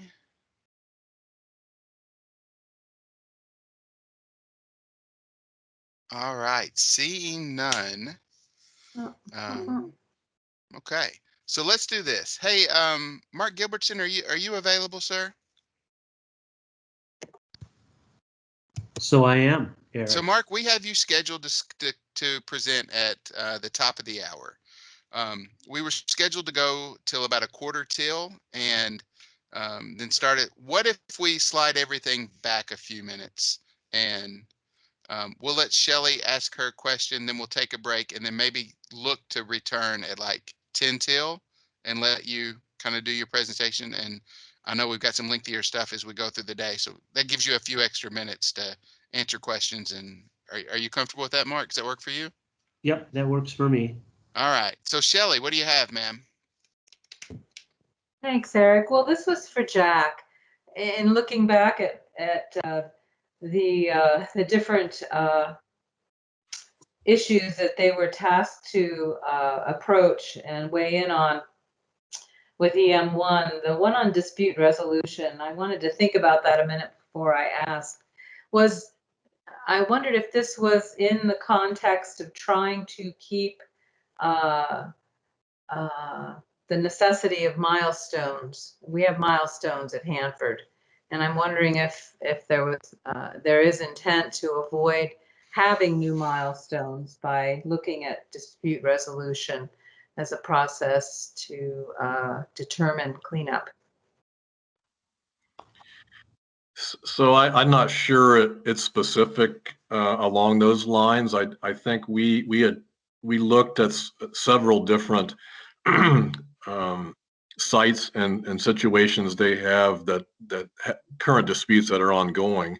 And we just felt that using the dispute resolution processes that were in place more effectively could possibly resolve some of those. We did recommend. I think there's some recommendations in there on a success that we experienced at Savannah River using what they have is called a core team process that is utilized there that has been effective in the past and actually avoiding disputes. And so I think we kept it more general. I don't think it's focused on any specific regulatory issues with respect to milestones themselves, but it's really just utilizing dispute resolution better where possible, but also looking at some ways you can avoid disputes altogether. And we gave some examples in the report of things that we, in our opinion anyway, we thought were good practices. Thank you. I'll read the report. I appreciate it. Mm-hmm. You're welcome. Hey, perfect. Thanks, Shelly. Great question. And Jack, thanks for being willing to answer that. All right, let's go ahead and let's take our break, and let's plan on being back at 10 till top of the hour. That'll give us just a little bit to play with as we go forward.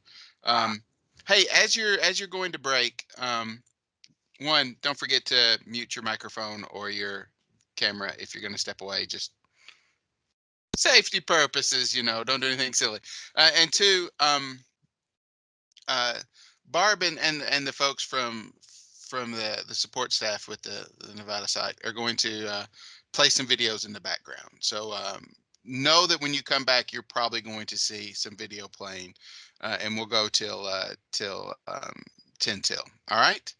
So let's step away for a second, catch your breath, stretch your legs, and we'll be back shortly. Thanks, guys.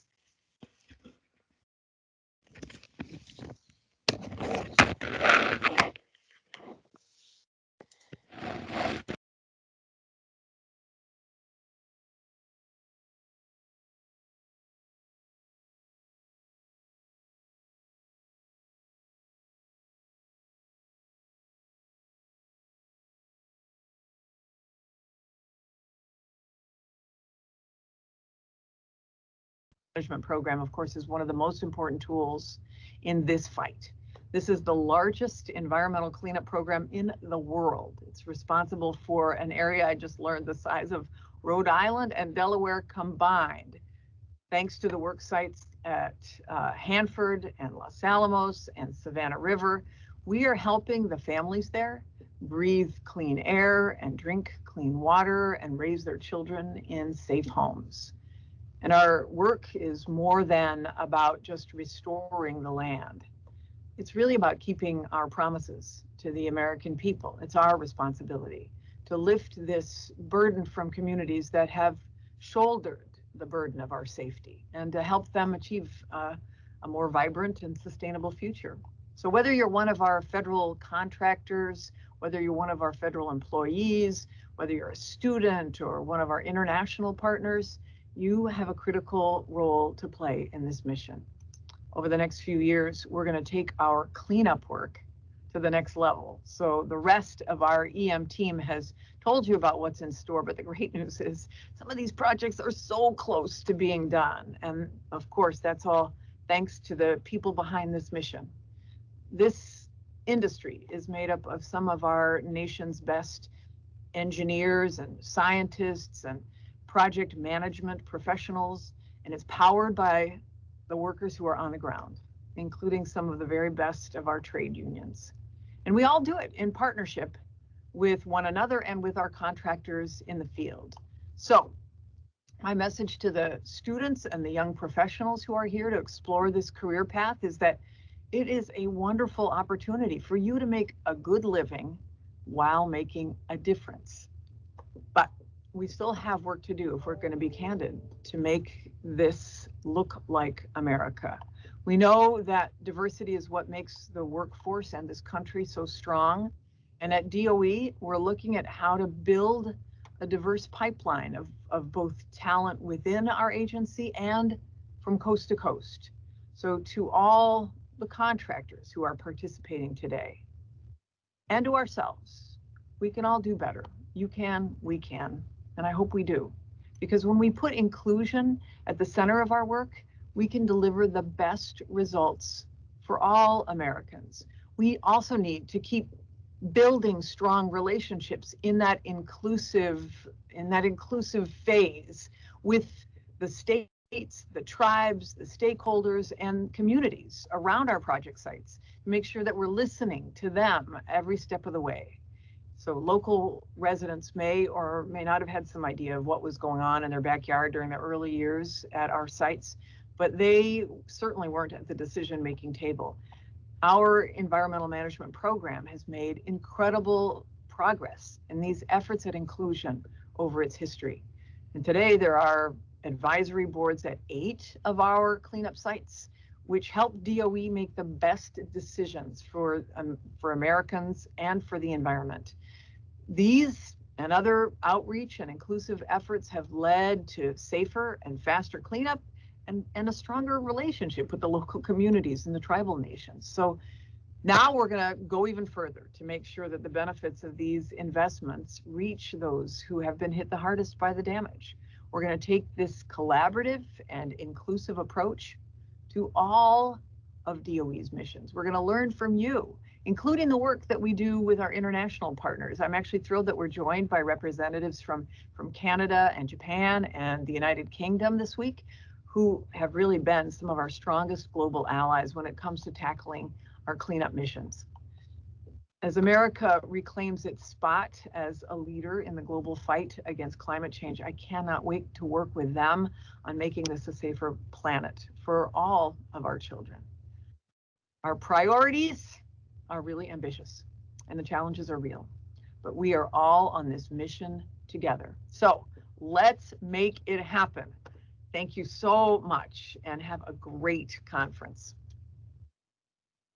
Climate change is intensifying and ravaging our communities and our planet.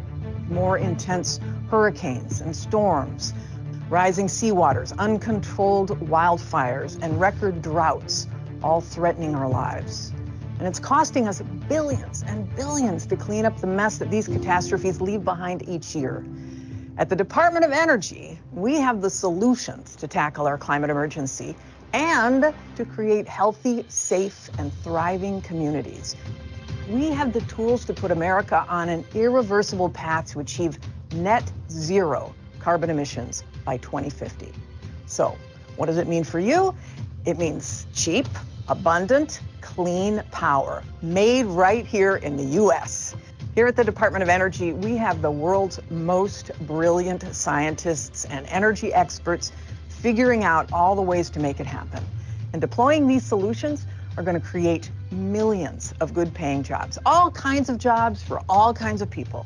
And those jobs will lift communities that have been left behind, communities whose children can't inhale a full breath because they've been poisoned by pollution from the smokestacks of dirty factories, or coal and oil and gas communities who are now seeing their jobs vanish because the world is demanding cleaner energy. We need a unified national response to climate change. We are committed to facing climate change by delivering environmental justice. We're going to make sure that every worker and every community can benefit from and see their future in these clean energy solutions. I'm Jennifer Granholm, and I am so proud to be the next Secretary of the Department of Energy. Let's get to work.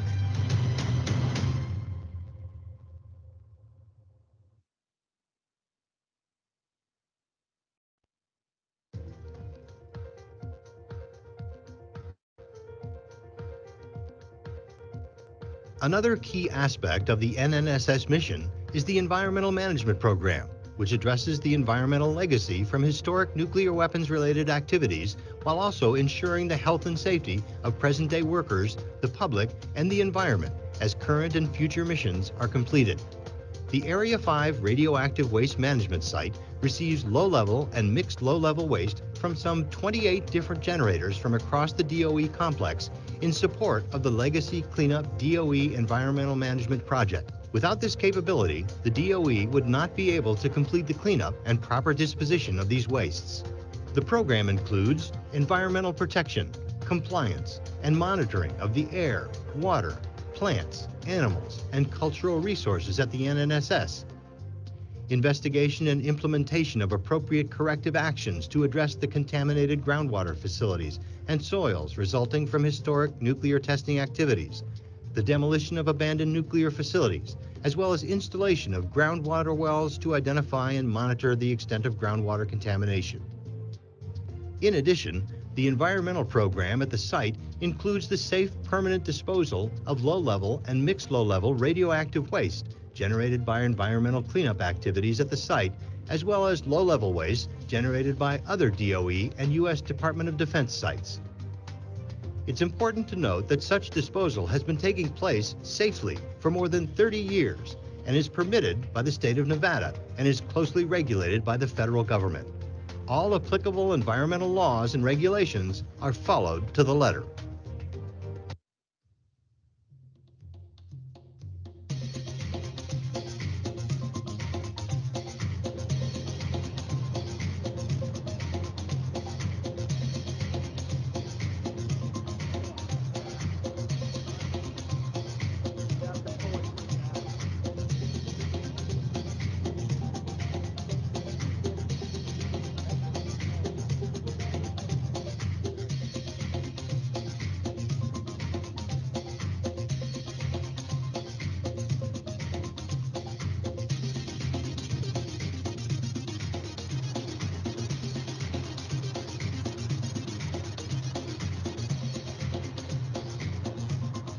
Test.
Hey guys, as we start to head back, it is time. Hey, a couple things, and I don't know if you're hearing this or not because the YouTube feed has gone up and down, but I'm assuming it is up right now. I have heard it is up right now. Um, so just so everyone's aware, and you can pass this along. Any of the staff want to pass this to folks that you know are watching at home. Um, uh, Barb and Jesse and the crew behind the scenes are recording the meeting, and so they're just going to post it as a recorded YouTube um, video at the end of the day.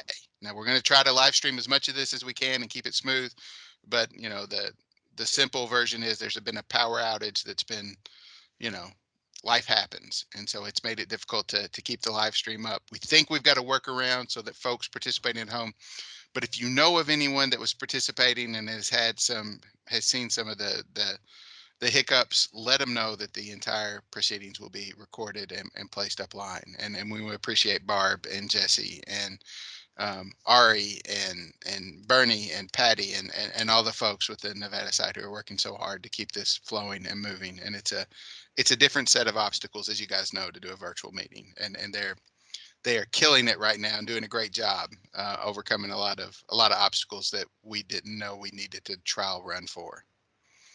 They wouldn't let us trial run like like an electrical outlet for a whole community. We wanted to, we had it in our plan, but they just wouldn't let us do it. So with that being said, as we start talking about planning and regulatory affairs and policy, what a smooth transition. Mark Gilbertson is with us. You guys, Mark he has been, I couldn't even count off the top of my head how many of the SSAB meetings he's been to, and he's been a long-standing proponent of the boards and what's going on. He's currently serving as the Associate Principal Deputy Assistant Secretary for Regulatory and Policy Affairs in the Office of EM. More than 25 years in the DOE complex, and has served a number of key leadership positions, including the Principal Deputy Assistant Secretary, National Laboratory Officer, and in various Deputy Assistant Secretary positions. Before EM, Mark served in several key positions throughout other Department of Energy offices, such as the Legacy Management and former Environment, Safety, and Health Office. Mr. Gilbertson spent 4 years at the EPA working at Resource Conservation and Recovery Act, and prior to that, as an engineering consultant. Mark holds a Bachelor of Science in Chemical Engineering from the University of Wisconsin, go Badgers, and an Executive Certificate in Management and Leadership from the Massachusetts Institute of Technology. They're not Thanks. they're not the Badgers. Beavers, is that right? MIT, is it Beaver? Yeah. What? So, yeah, thanks, Eric. You know, Yeah. the Badger women are in the Final Four for volleyball. So, just before I get started, I wanted to talk to people about a little bit about the videos that we played during the break or the intermission. So the first video was a message that the secretary recorded for the waste management conference, you know, back in the earlier in the spring. And I think that one of the notable things about it, besides the great kind of tone that she sets for the administration, is the fact that the first time a Secretary of Energy has addressed a large waste management meeting like that. So it just from the get-go kind of recognizes how important the EM program is to the Secretary. The second video was was the secretary talking about the importance of the climate actions and where the administration is going with regard to climate action planning. And just to kind of build on that a little bit, there is we are in the process of working with the other parts of the department to develop a climate action plan that's due in the end of the May timeframe that's going to focus on adaptation and resilience. And so we're trying to understand how we can build on past efforts at our individual sites to try and advance the goals of the administration with regard to climate change. So you know, that's something to be looking forward to into the future. You know, because we're going to try and explore more how we can try and tackle some of the issues that you heard the sites talk about. Right sizing of the transmission capabilities within our programs.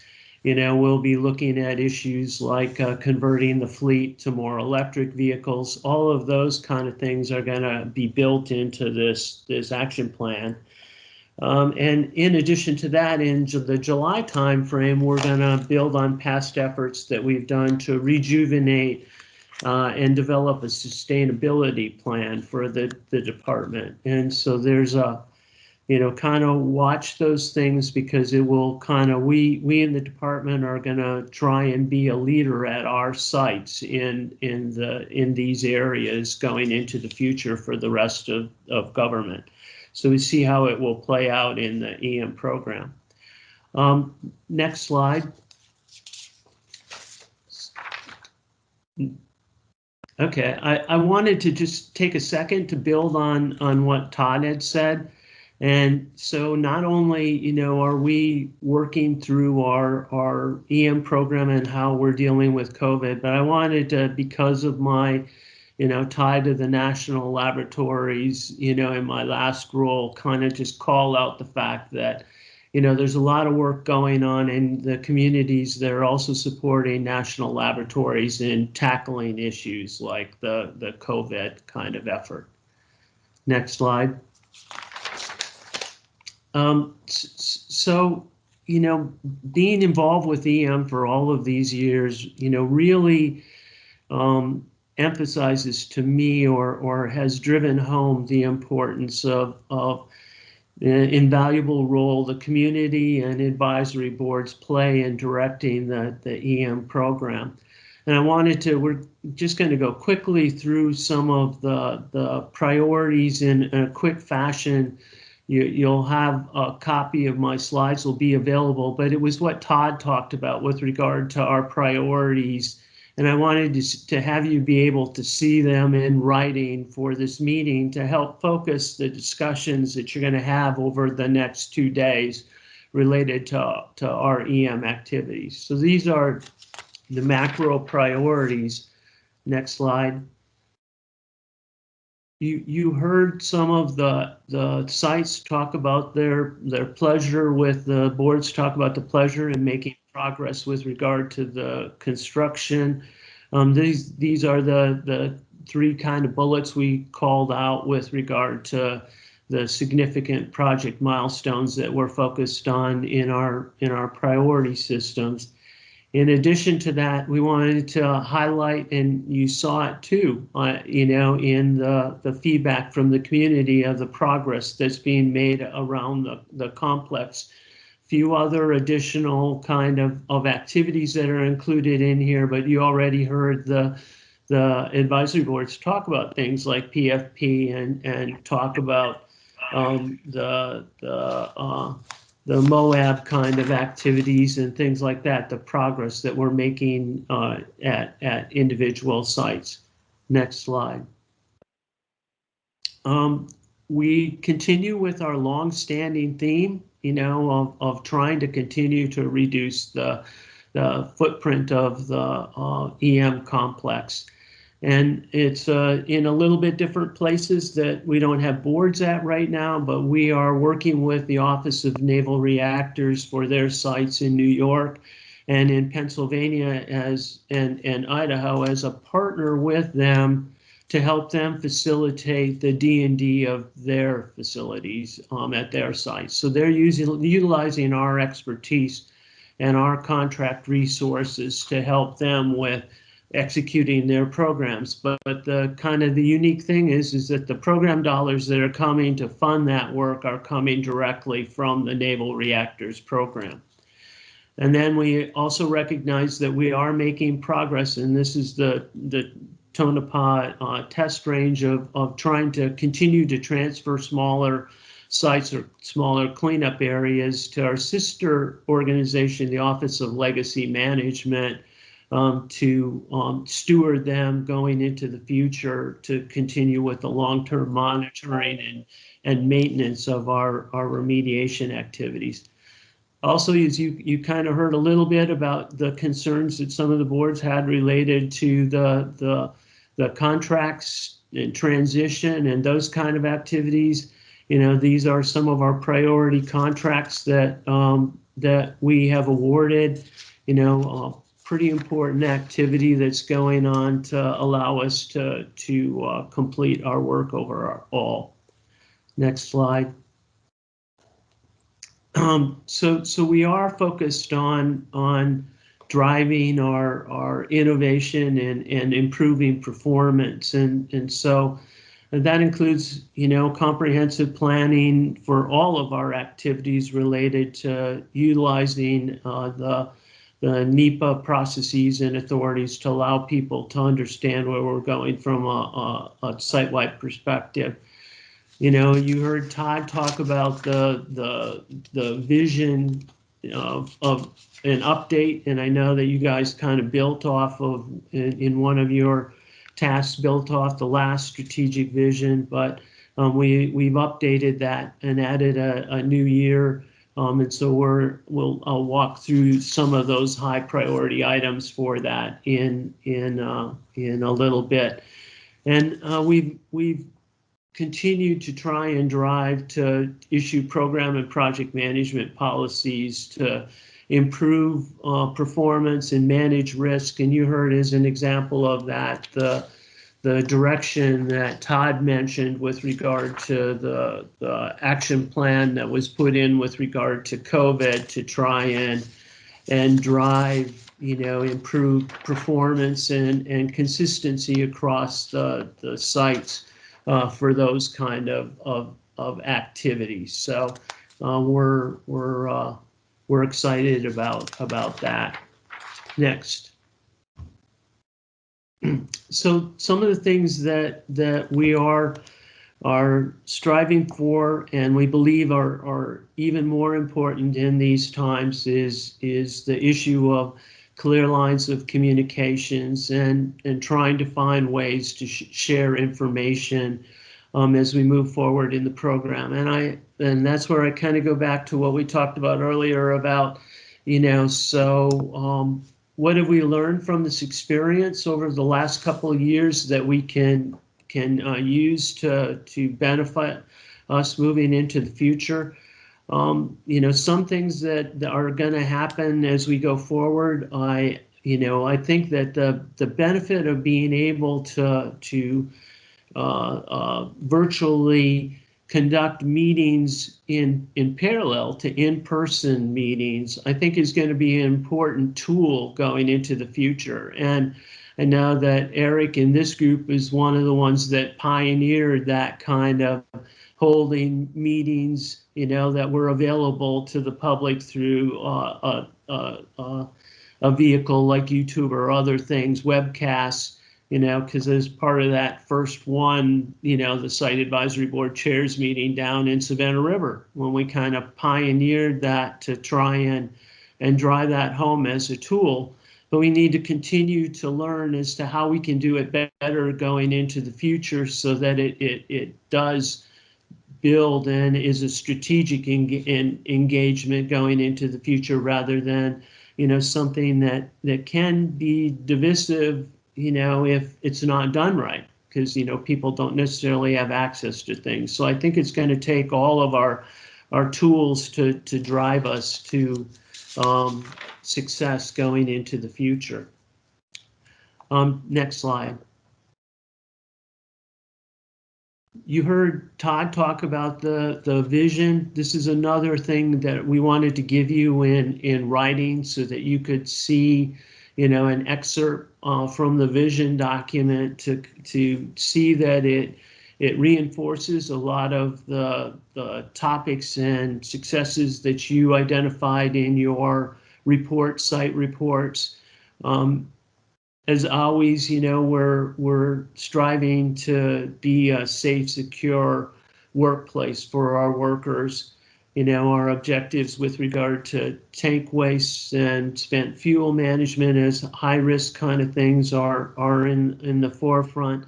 And we continue to want to make progress in dispositioning, waste, true and mixed and low level waste, and address, you also heard from the communities, one of the ways or the biggest risks that we have to public and the environment is through, potential impacts to groundwater. And so we want to really continue to focus on soil and groundwater remediation. And obviously we have a lot of old buildings that we need to take care of in the system. And so that is a priority for us going into the future also. Next slide. So these are pictures of some of the things that we got as ongoing activities. And so you see our new processing facility at Savannah River in the top, left-hand corner that's been constructed and is operating there at Hanford. You see, we're trying to look to process tank waste, the low level tank waste facilities, and you see that, for Hanford on the right hand side of the thing. And then the bottom you see our normal mission of shipping materials to WIP to disposition those materials. Next slide. This top is a picture of us trying to work at the Portsmouth facility to continue to make progress with regard to the construction of the disposal cell, which the board mentioned is an important thing to help us to bring completion there. And at Oak Ridge, on the bottom slide, you're seeing the complex that we need to tackle several of those facilities that are important going into the future with regard to D&D activities to enable the science and NNSA missions that are going on at Oak Ridge. Next slide. We give you a visual, kind of picture of activities going on associated with the Moab site, and as was mentioned with regard to the Paducah activities, some of the work that's going on there with regard to pictures of infrastructure improvements that we've got going on with the program. Next slide. Strategic initiatives going into the future.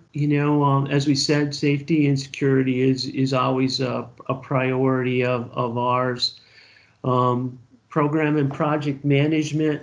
With we're trying to work in combination with the acquisition, our acquisition activities to ensure that we have a strategic kind of process with regard to moving forward and are always continuing to improve our activities in both of those areas. Regulatory and stakeholder involvement. We're trying to be open with regulators and transparent. I think that's a hallmark of this administration going forward. You'll kind of hear the mantra that people have talked about with regard to the COVID situation, is one that we're carrying through in our regulatory environment and decision-making process of, trying to promote science-based decision-making. Our stakeholder involvement, you heard Todd talk about, engaging with the tribes and others. You heard the secretary talk about in her waste management remarks the importance of engaging with communities and the workforce. So I think that it's an important thing, and we're looking forward to the results of this meeting to help guide us with things that we probably need to pay more attention to, and lessons learned that we have going into the future to make those kind of activities better.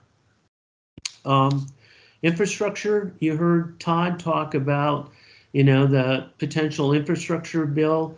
We are working closely with each of our sites to understand kind of the nature of the current status of the infrastructure that exists. You heard him talk about, roads and other power lines and those kind of activities. So we're tracking that, and as we said, are trying to understand what our needs going into the future are, and be ready for whatever direction things take with regard to a potential infrastructure bill or activities going into the future. We recognize the importance, and you also heard the Secretary stress it at the Waste Management meeting in her intro, the importance of developing the next generation workforce that looks like America. And so it is a priority. For those of you who know Kristen Ellis, who was the Chief of Staff for the Undersecretary for Science, she's kind of being dual-hatted at the moment, helping to stand up the PA organization in the department, but also has got one foot in EM because she's going to eventually work back, and we're going to have her join us to help focus on the next generation workforce activities. So we're pleased in being able to have her join us for those kind of activities. We got a lot of work going on with the national laboratories, where we're trying to leverage the 17 national lab system to try and bring innovation and insights from those laboratories to our EM program in a lot of different areas. And so we have created, Ike has created a National Laboratory Council board that that we operate in partnership with the LM organization. And for example, one of their tasks now that they're helping us with is they're providing recommendations to Kurt Gerdes on directions that the future technology development program should move in to have a big impact on the EM program. And we're always looking for opportunities for acceleration within the program. Next slide. Excuse me. So I wanted to spend a few times moving from the macro EM down to some of the regulatory and policy affairs kind of activities that are going on in the EPA, in the EM program. One of the things that we're tracking closely within the department and within the country is the kind of the state of affairs with regard to per and polyfluoroalkyl substances, PFAS. For those kind of, there's an interesting article even in the Post today where they did testing and at Mount Everest and found it at Mount Everest because PFAS materials have been used for waterproofing clothing. And so all of the hikers, that have been on Everest have left behind over their years PFAS that are still persistent within that environment in Mount Everest. Our kind of situation is a little different. For our activities, we're looking at where they have been used in potentially in the past for firefighting applications to see if we can identify those situations. We don't have the magnitude of the problems that the Department of Defense has with regard to it was used a lot on as for firefighting for for airports and airfields. And so you'll see a lot in the news related to PFAS that the Department of Defense has that are tied to Air Force bases. And so we're trying to understand where the country is going with regard to PFAS. We have went out with surveys to all of our sites to identify, where they may have been used and what kind of monitoring we are particularly doing at the request of states for those kind of activities. And so this is something that we want and are going to continue to stay engaged with our communities and with our federal partners and state partners to understand what direction, if any, we should take with regard to these kind of materials. What you may not be aware of is so the EM for our organization is responsible for the packaging and transportation activities within not only within the EM program, but within the department. There's a sister organization in NNSA, but for the rest of the department, we're kind of in the lead, for things like certification of transport kind of casks and those kind of activities.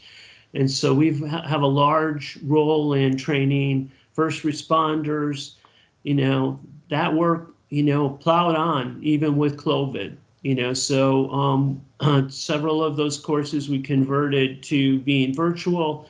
We're now following CDC's controls, working with some first responder groups to do or get back to in-person training for some of those activities.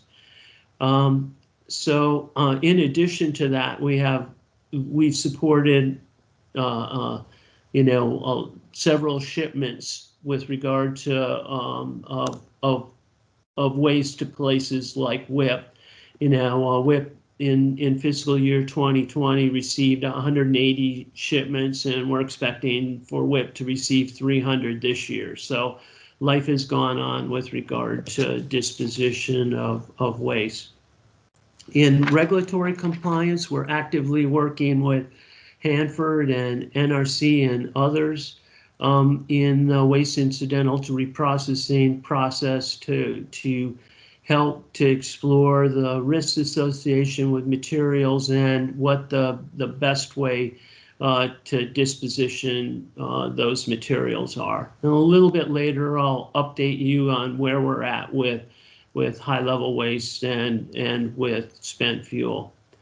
Next slide. In addition, we're working closely with NNSA and the NE program to support the environmental impact statement activities, because there is, interfaces either where we're a co-participant on the site or where the materials, eventually the disposition path for them might have them go to a place like WIP. We're also trying to understand and focus on the improvements and implementation of a new rule with regard to the NEPA Policy Act. High-level waste, I'm going to just kind of skip over that because I'll talk about it a little bit more in the future. I will say one thing. So we're focused on, the demonstration and disposition of materials at the Savannah River site right now.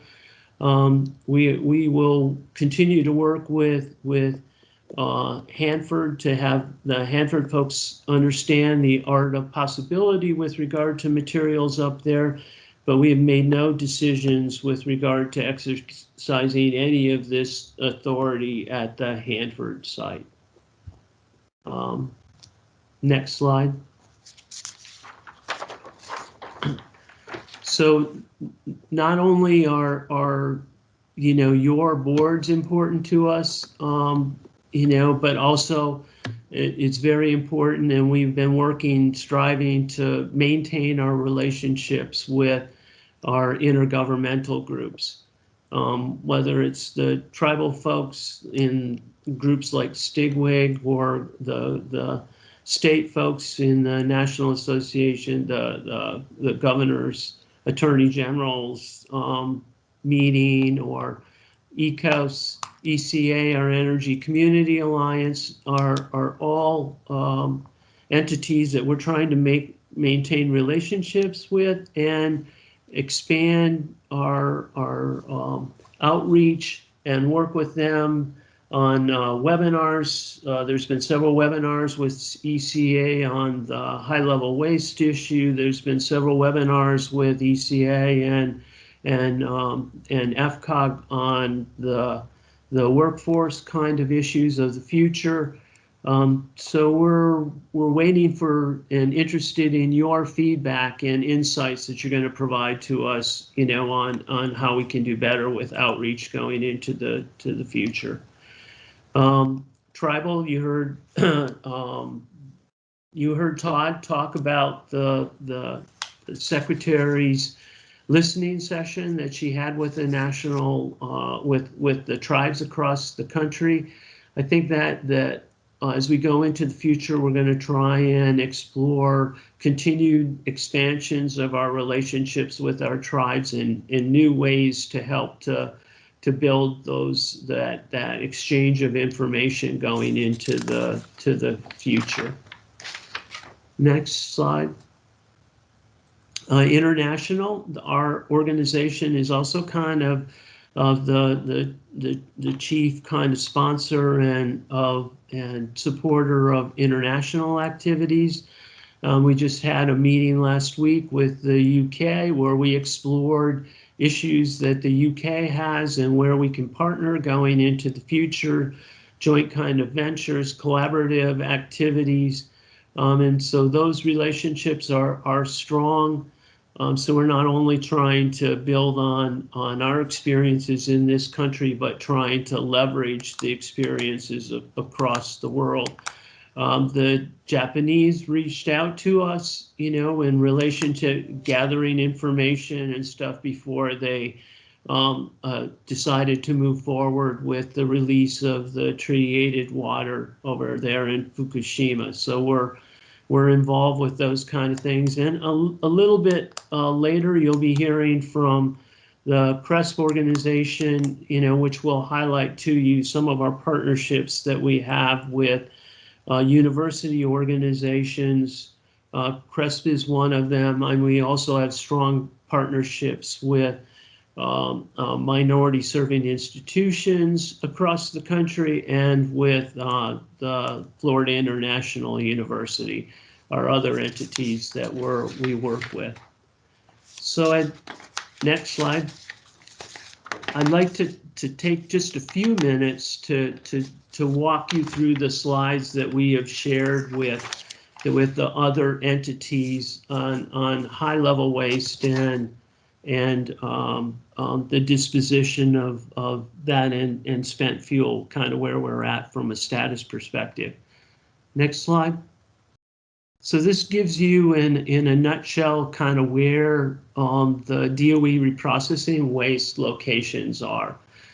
So Hanford, Idaho, and Savannah River are the defense waste sites that have these materials that were are focused on processing materials that are a result of, from reprocessing spent used nuclear fuel rods to isolate things like plutonium and uranium for the strategic stockpile. West Valley is a little different.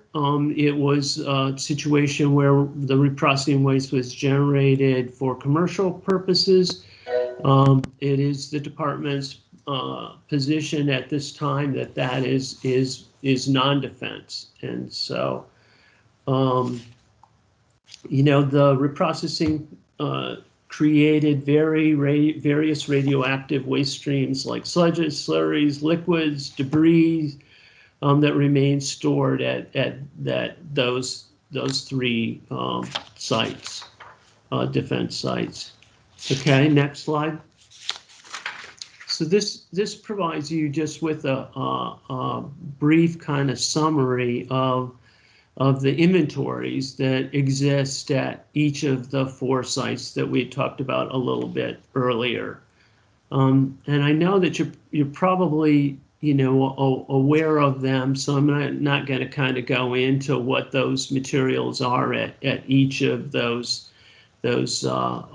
facilities. What I will point out, though, is that the projected glass canisters that are being stored at like places like Savannah River, you know, are things that the eventual disposition of those are at places like the next Yucca Mountain, whatever that is. And so and until we have a repository for those glass canisters, they're going to stay on site. Next slide.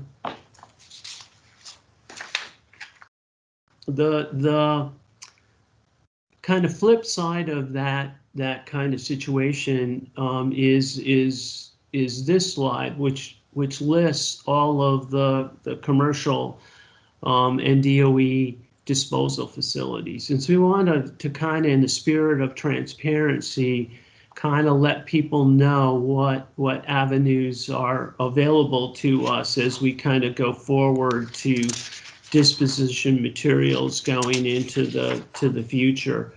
And so the red square boxes, you know, are commercial disposal facilities.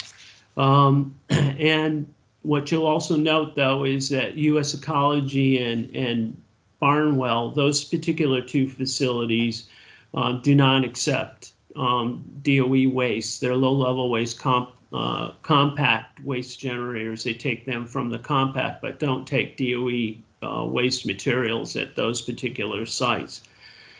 For the remaining kind of sites like Energy Solutions and Waste Control Specialists, we don't disposition any materials unless they're consistent. Those materials meet the waste acceptance criteria for those individual facilities. And so the only DOE site that receives off-site material is the Nevada National Security site. And all of the other DOE sites only disposition materials that were generated on site at their particular facilities. The WIP site at this particular time, which, you know, does receive waste from other sites, is prohibited from disposing of waste that was managed at high-level waste at this point in time. So a RCRA permit modifications is required to receive any of those kind of materials. And so we have a request like that that's in the queue for that particular facility. But I think the key here is just to understand, you know, why we talk about continuing to explore the risks associated with materials and where they can be dispositioned, and where we need to probably come together as a national community, which has been championed by groups like ECA, the stewarding and the shepherding of the disposal and in a science-based manner at facilities. Next slide. These are more slides related to the accomplishments that we talked about a little bit earlier. It's always good to have a picture of what we're trying to tackle. But these are pictures of activities that are trying to address these kind of reprocessing materials. Next slide. I wanted to spend a little bit of time just to let people know where our spent nuclear fuel is at our particular facilities, because we a lot of times focus on the high-level waste. But this slide is a good slide because it lets you kind of understand, the materials that we have and where they're located at each of the sites. So at the Savannah River site, we store approximately 27 metric tons, or 1% of our inventory of spent nuclear fuel, and it is stored almost entirely in a wet condition in L-basin. And so we're evaluating approaches to processing that material through H-Canyon that to help us to disposition those materials. At Idaho, the numbers include both you can see there what is in Idaho itself, and the Fort St. Rain material that the Idaho field office manages at the Fort St. Rain storage site. Totally, we have about 285 metric tons of material there. The Idaho settlement agreement requires that DOE removes all of the spent fuel from wet to dry storage by 2023, and we're making progress with regard to that. The vast majority of that is already in dry storage. So we're analyzing alternatives for managing and dispositioning that material, and including different ways to package it. At Hanford, so it's got the bulk of our material that's inventory of spent nuclear fuel. 87% of the mass, or 2,100 metric tons of material are there, and it's in dry storage at that particular site. Next slide. So this gives you a little bit different kind of view of that information in pie chart kind of form. Next slide. So, to kind of, I wanted to just you to see the slides that we've been sharing with outside groups like ECA to try and explain kind of what the nature is of the materials that we have, and what our options are for disposition of materials, and wanted to offer to you that if boards want to have a much broader or detailed presentation of this information, because I think it's good to have a broad understanding of what the DOE complex looks like with regard to these materials. We'd be happy to arrange for that to happen, because I think that it is important. We talk a lot about high-level waste and spent nuclear fuel, and so I think it's important that people kind of understand where we're at with regard to that. So we recognize the importance of working with communities. It's just been it's been one of the most rewarding parts of our efforts in EM is I think that we've done a good job in trying to reach out to communities and build a relationship, and we certainly need to do that going into the future. And so I thank you for your help and assistance with regard to these activities, and for the time that you spend to understand this. We can't be successful without your help.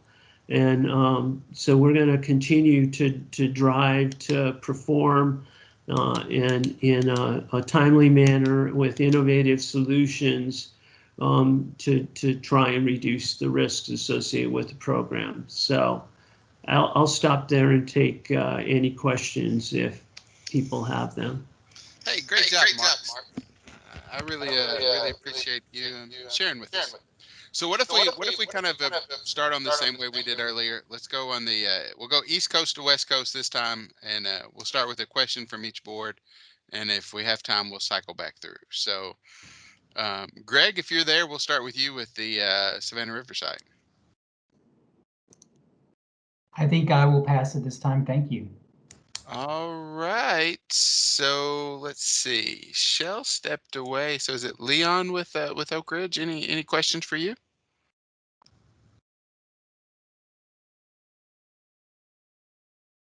Okay. Bob, Paducah, or Portsmouth, sorry. We'll pass. All right. Don and Paducah, any questions? Paducah will pass. All right. Let's see. We'll go Bob in northern New Mexico. Sorry, we don't have any questions at this time. Thank you. All right. Frank, anything out of Nevada? Nevada doesn't have any pertinent questions at this time, but thank you. Man, you're skating through, Mark. This is easy. Brad, anything? Idaho? I'm not going to let him off that easy. Attaboy. No, I honestly really don't have much in the form of questions so much as just commentary. Appreciate you noting, I think you may have heard in our round robin, we kind of talked about where Idaho is with regard to spent nuclear fuel and specifically the objectives. You noted obviously moving from wet to dry. And then next up for us is really just about identifying kind of the packaging process and understanding, I guess, what that next step is. We just don't want to find ourselves too many times we've kind of gotten behind by waiting for one thing to be complete before the next takes place. And so we just want to be ahead of the ball and knowing what the next step is and getting that stuff packaged and then ready to move out. So thanks for your presentation, Mark. I appreciate it. Yes, so we appreciate that and recognize that you even are a little bit different because with your missions up there at Hanford for naval reactors and for NE that we also generate new fuels. And so we're going to, continue to work with our partners there to try and identify paths forward. Hey, Bob Hull, I see you have a question. Let's hit you real quick, and then we'll catch the Hanford folks. Thank you. It took me a minute to kind of get my thoughts together here, but back on the slide 15, which had to do with the tribal, and I had a question concerning under tribal. You have a DOE Tribal Energy Steering Committee. You're addressing long-term stewardship. It says focus on land transfer, data coordination, communication, and information sharing. So obviously in New Mexico, we have substantial populations of Native Americans. We have several serving on our board, actually. As a matter of fact, Joshua Magdalena is the former governor of the Jemez Pueblo. So I'm interested in this focus on land transfer. What are you doing with regard to that? So we're exploring at each individual site of exactly what that means. Because at the Los Alamos site in particular, what the interactions both with the community and the Pueblos are complicated ones, and we need to kind of understand what is available for potential transfer and what the desires of the Pueblos and the community is, and understand the ongoing mission of NNSA with regard to their needs to do their critical national defense mission there. So it is a contact sport at Los Alamos and in your particular area. And so we continue to work with all parties there to understand, what directions we need to go in the future there.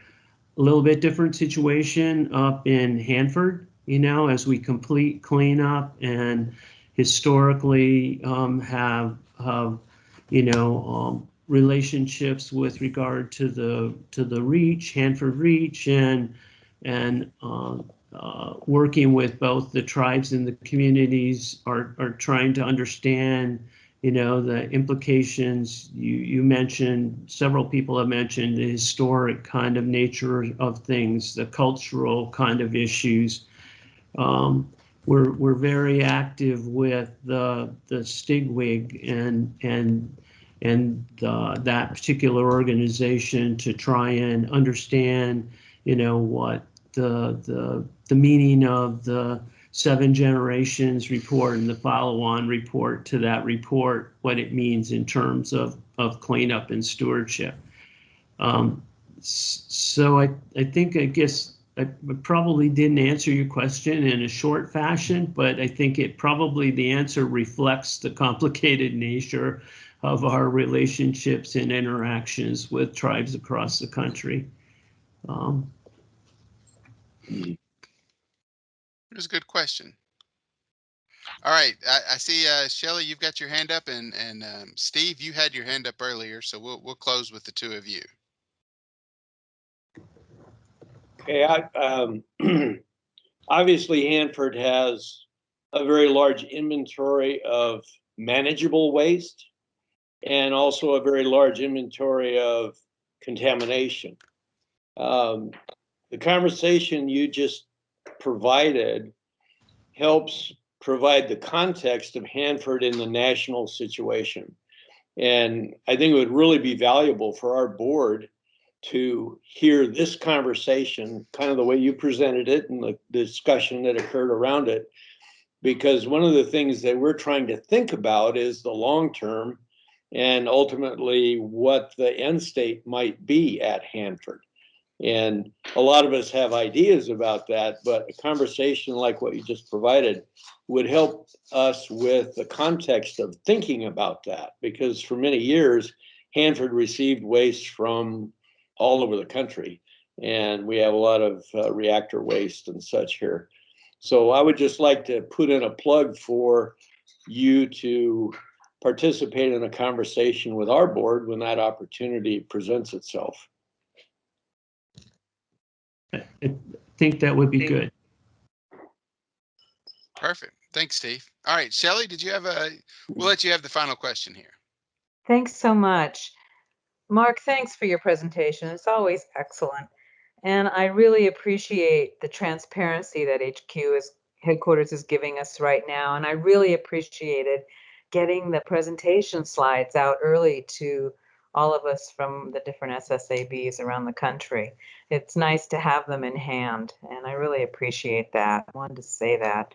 And also, one of the main reasons I wanted to say something is that I really appreciate your willingness to come to our individual boards, and certainly Steve's right on with, getting back to our executive issues committee for the board and seeing if we can get you queued up to present to the board at one of our full board meetings this year. I think that would really help us understand long-term end states a little more easily in terms of what that might look like and how that would be reflected at Hanford. One of the things I'm thinking about, though, or wondering about, are orphan wastes, and what it's something we haven't talked about, or I haven't heard talked about in a long time by headquarters. And so I'm curious about that. What's on the plate for things that don't have a final disposition, and how is that reflected across our sites? If you could talk about that a little bit, I'd sure appreciate it. Yeah, so there was a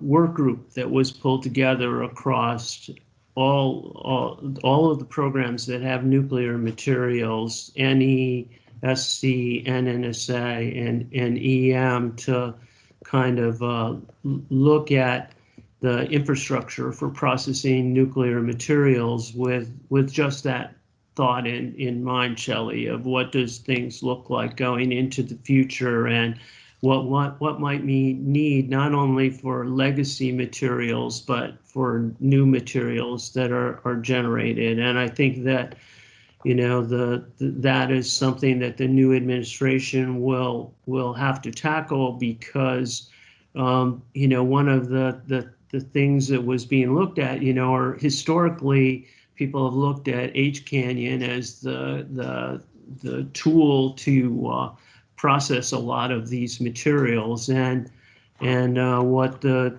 group had kind of identified. So it is a big machine, not very flexible, very costly, and what we probably need to look at going into the future is some more modular kind of approaches, much more flexible. And so, a nuclear materials processing kind of like a user facility potential approach And so, yes, the entities are looking at those kind of issues overall to try and make sure that we don't have any orphan materials that we can't disposition in a safe manner. How would we access information on that, Mark, so that we might understand what's being looked at by this working group? And also if there's any heartburn in terms of disposition and no pathways for either legacy or to be produced new materials that are going to need disposition. How do we start to get a window into that? So I will check to see about the availability of that particular report that was generated in the last administration, and because I know that they were struggling with a little bit. Some of the materials are information is classified and some isn't. So we'll check on that and make sure that if it is available, that it is not classified, that we can get it out to all of you. Thank you so much. Really.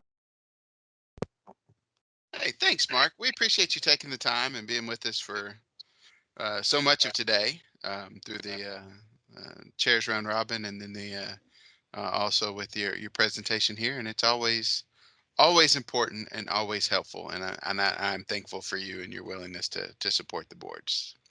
Appreciate your time. Thank you. All right, so we're gonna take a hard left at this point and invite Steve Trishman to kind of settle in. You guys, I think most of you are familiar with Steve. He is, again, another frequent flyer with the SSAB and has been around quite a bit. And one of the folks I am glad to say I've gotten to know over the years. Steve is the director for budget and planning. That is EM-5.11 if you're keeping score at home. He has served in this role since January of 2017, providing leadership and developing mission strategies, policy, and guidance for planning and executing EM's $7 billion annual budget. Steve previously served as the Director for Operations Program Management in the Office of Science, where he was responsible for formulating and managing and executing the Science Laboratories Infrastructure Program, as well as Science's Safeguards and Security Program. Prior to being in the Office of Science, Steve served as the Acting Director for EM's Office of Strategic Planning and Analysis. And during his 24 years in EM, he started when he was 7, apparently, babyface Steve Trishman over there, worked in a variety of different technical and programmatic areas, including program and project management, regulatory, cost estimating, acquisition, and strategic planning. Steve has a Master's of Engineering Administration and a Bachelor of Science in Mechanical Engineering from Virginia Polytech Institute and State University. He resides in Frederick, Maryland with his wife and 2 children. And at some point when we can all get back together, I'm going out to dinner and having a drink with Steve because I miss seeing him. So, Steve, tell us about the budget. All right. Well, thanks for that great introduction. I think we're going to have to shorten it a little bit. That was a lot of information there, but no, I do appreciate it. So as usual, there's always lots to talk about on the budget. You've probably, the more regular members have probably seen these slides before. So it'll look familiar, but I'll fill you in on any details that have changed. This is our famous dollar bill chart. So it shows our enacted budget of about $7.6 billion in FY21, and it kind of overlays the different primary mission areas. So you can see, spent fuel, tank waste, true and solid waste, facility D&D, soil and groundwater, and then the site services, which includes like safeguards and security, kind of broken out. So you can see where the bulk of the money is going. And really about half of that, or, maybe the first $3 billion, if you went from the bottom up to the top, is our sort of the activities that maintain a safe and secure and compliant posture at the site. So there's a lot of money that just goes into having the site there, operating, ready to go, storing waste, storing spent fuel. Those are high cost. The money above that is used to build new facilities, operate them, treat, or to do the cleanup work like demolishing buildings and cleaning up the soil. So let's go on to the next slide. So this is your little take-home scorecard. I think you guys got these, but it shows you in the upper left corner, you can see the budget and how it's split out by appropriation. So we have 3 accounts. We have the defense environmental account, and that's the largest piece, which is about 6.4 billion this year. We have the non-defense account, which is 322 million, and then we have the uranium enrichment D&D fund, and that's 841 million. Those are the 3 primary accounts we have. That funding can't be moved across those accounts. We can reprogram within those accounts. We have something like 53 control points that Congress has set up within those. So about 41, I think, in the defense, 5 in non-defense, and 7 in the UED&D, that determines how the money is spent at the sites. So then if you look down right below that, you can see the trend, going back to 2016. The dark blue is the request level, and the green is the enacted. So you can see that the enacted has been, outpacing the request by quite a bit, but it's also been on an upward trend line since 2016. So that's very helpful. As far as doing the cleanup is getting that enacted level, and as Todd Schrader had said, in his remarks that we have, really appreciated that extra support that we've been getting from Congress, and that's enabled us to accelerate the cleanup mission. And then if you look at the table by site, you can just see kind of overall for each site how much funding has been enacted, and then what the request level looked like for 21. Okay, going on to the next slide. So I'm just going to give you a quick overview of the process as we go through. First we formulate the budget, and this is the process of pulling together all the information that we get from the sites, putting together our priorities, working with the Office of Management and Budget, which is the White House Budget Office, that to work out all of the priorities in the president's budget request, and then ultimately we put the president's budget request out, usually the first Monday in February, and then that goes to Congress. So then you go to the congressional phase, they get the budget, they start having meetings with us, there's hearings, there's all kinds of discussion on it, and they put together their budget bill or budget resolution, and when they pass that law, it enacts the bill. Sometimes that happens at the beginning of the fiscal year, sometimes it happens later in the year. When it happens later, they have to pass an interim budget called a continuing resolution that allows us to continue spending at the prior year level, and that prevents us from shutting down, which is helpful. So almost every year, except for I think 2019, and we've had some continuing resolution that goes on throughout the year, and then once that's done, we get our budget, and we start the execution phase. So that, like I said, starts with maybe a continuing resolution where we're spending at the prior year enacted level, but that money's metered out basically. If we have a 100-day continuing resolution, then we get 100 days worth of money at the same rate that we got it at the prior year. And that can hurt if you have a construction project or something that was planning on going from, say, design.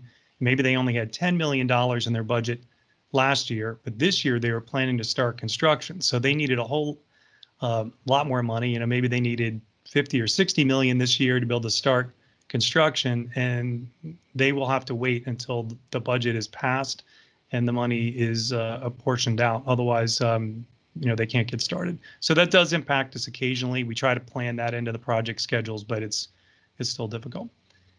Okay, go on to the next slide.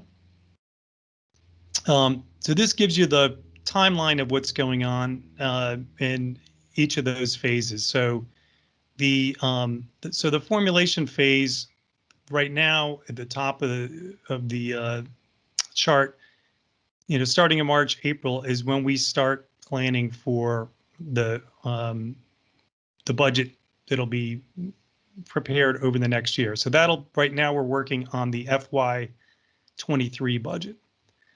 So we'll get guidance on what those major what the sort of higher level targets are. But for now, we're in the process of just putting together internally what we think we need for each site. And we have a planning workshop where we have each of the managers present their budget, and we go through and look at all of the different activities and we prioritize those. And I'll go into that in a little bit more detail. But that's where we're putting together the budget. And by the end of the summer, so in September, we submit that budget to OMB, and we start going through pass back with OMB. And once we've finalized the budget, that becomes the president's budget, and it goes to Congress.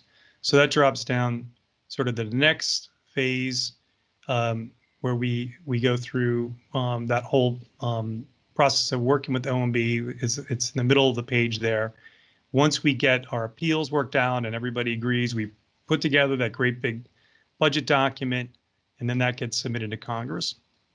So then Congress gets the budget.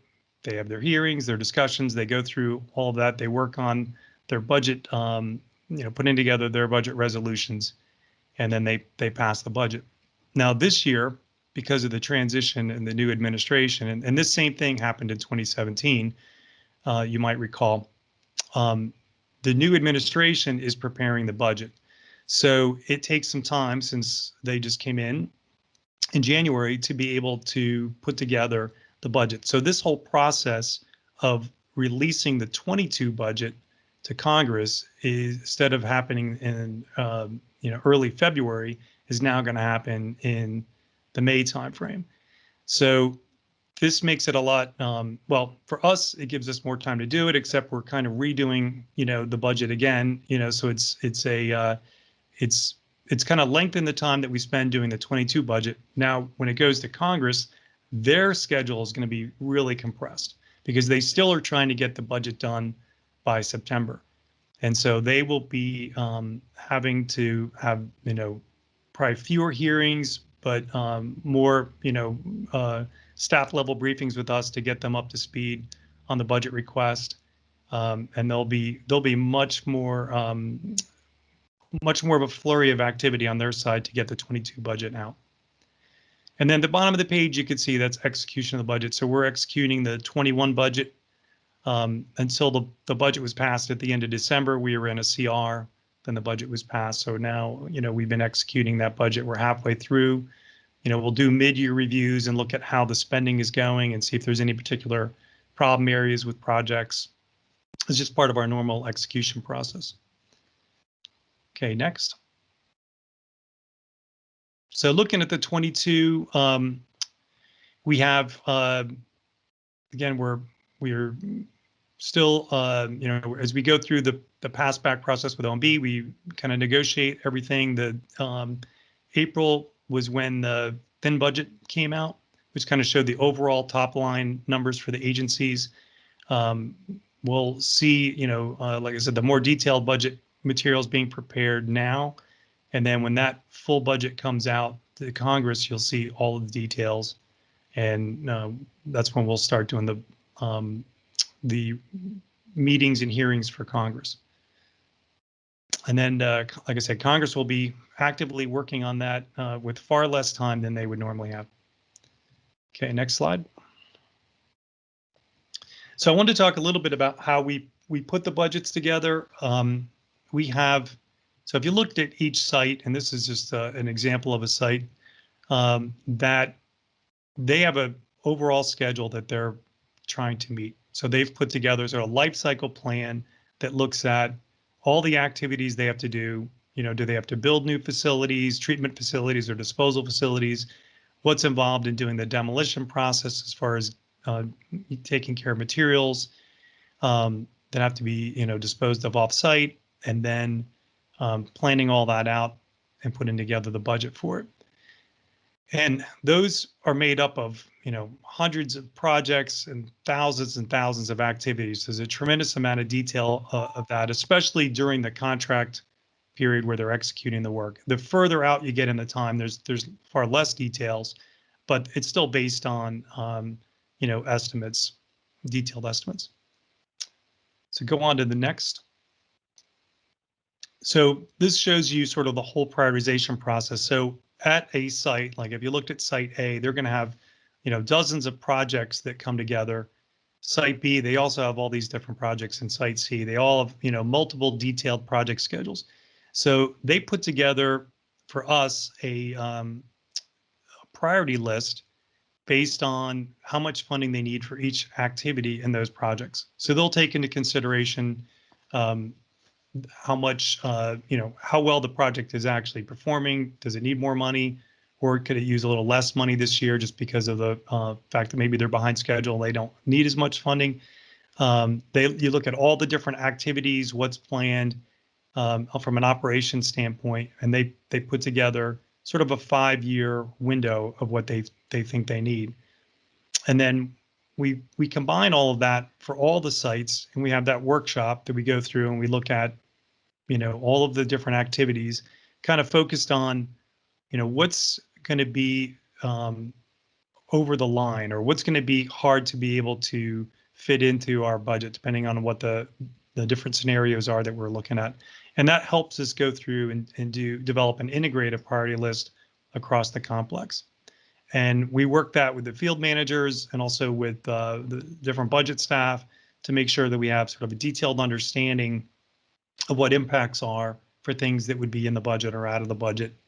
And we use that to put together an overall priority list that's then submitted, that creates sort of our budget submittal that we submit into the department. And then that goes through a review within the department. And ultimately, if that's approved, it goes to OMB. Once that's, again, we go through a pass-back process. Once we reach agreement on that, then that gets printed as part of our federal budget. So there's a lot of time and effort that goes into that process. And some of those, those details were developed, maybe, years ago, like if it was a project that's been ongoing. Some of the details are newer, depending on, some of the newer activities we're picking up. But the important thing is that we get, as we go through and we look at what's going to be, in the budget request, we have sort of a 5-year window, and we're working towards having a life cycle understanding of what the cost impacts or cost benefits are for each of those activities. So go on to the next slide. One of the things that, so I mentioned we have these overall life cycle baselines. We also have that first major piece, and that tells us, overall, what do we think it's going to take to clean up the site based on our current plan. And there's a lot of detail in that, and the sites are, updating those fairly frequently, and that's something that we use, like the federal baseline, to report our environmental liability. It tells us what our cost to go is, so it's audited on a regular basis, and it's helpful for doing like what if scenarios to figure out if we looked at a different approach to clean up, how much would that cost or how much would that save. As we actually go to execute the work, so moving over one section, we have the contractor segment or performance baselines. That's sort of the detailed segment that's currently being executed. And typically that's going to be a 5-year contract, although they could be 10 years, or it could be shorter or longer depending on the particular project. And that's going to have the contractor's estimates, labor estimates, materials. It's very detailed, but it allows, that's what we're going to use to actually measure performance of the contractor and of the particular projects. Those go through all kinds of independent reviews, and it's like I said, it's a much more detailed execution baseline. So that information gets fed into, helps us with our planning, and we look at all of those things, as I mentioned the previous slide, as far as pulling together that information and looking at the different cases and understanding, what different scenarios are, what different, particular options might be out there as far as how to approach a cleanup. And ultimately that goes into the budget formulation process so that we can, execute or request the budget and then execute whatever we get from the that Congress passes. And I'm going to talk about this a little bit more on another slide, but there's, when we talk about sort of stakeholder engagement opportunities, really there's multiple places within this process to be engaged.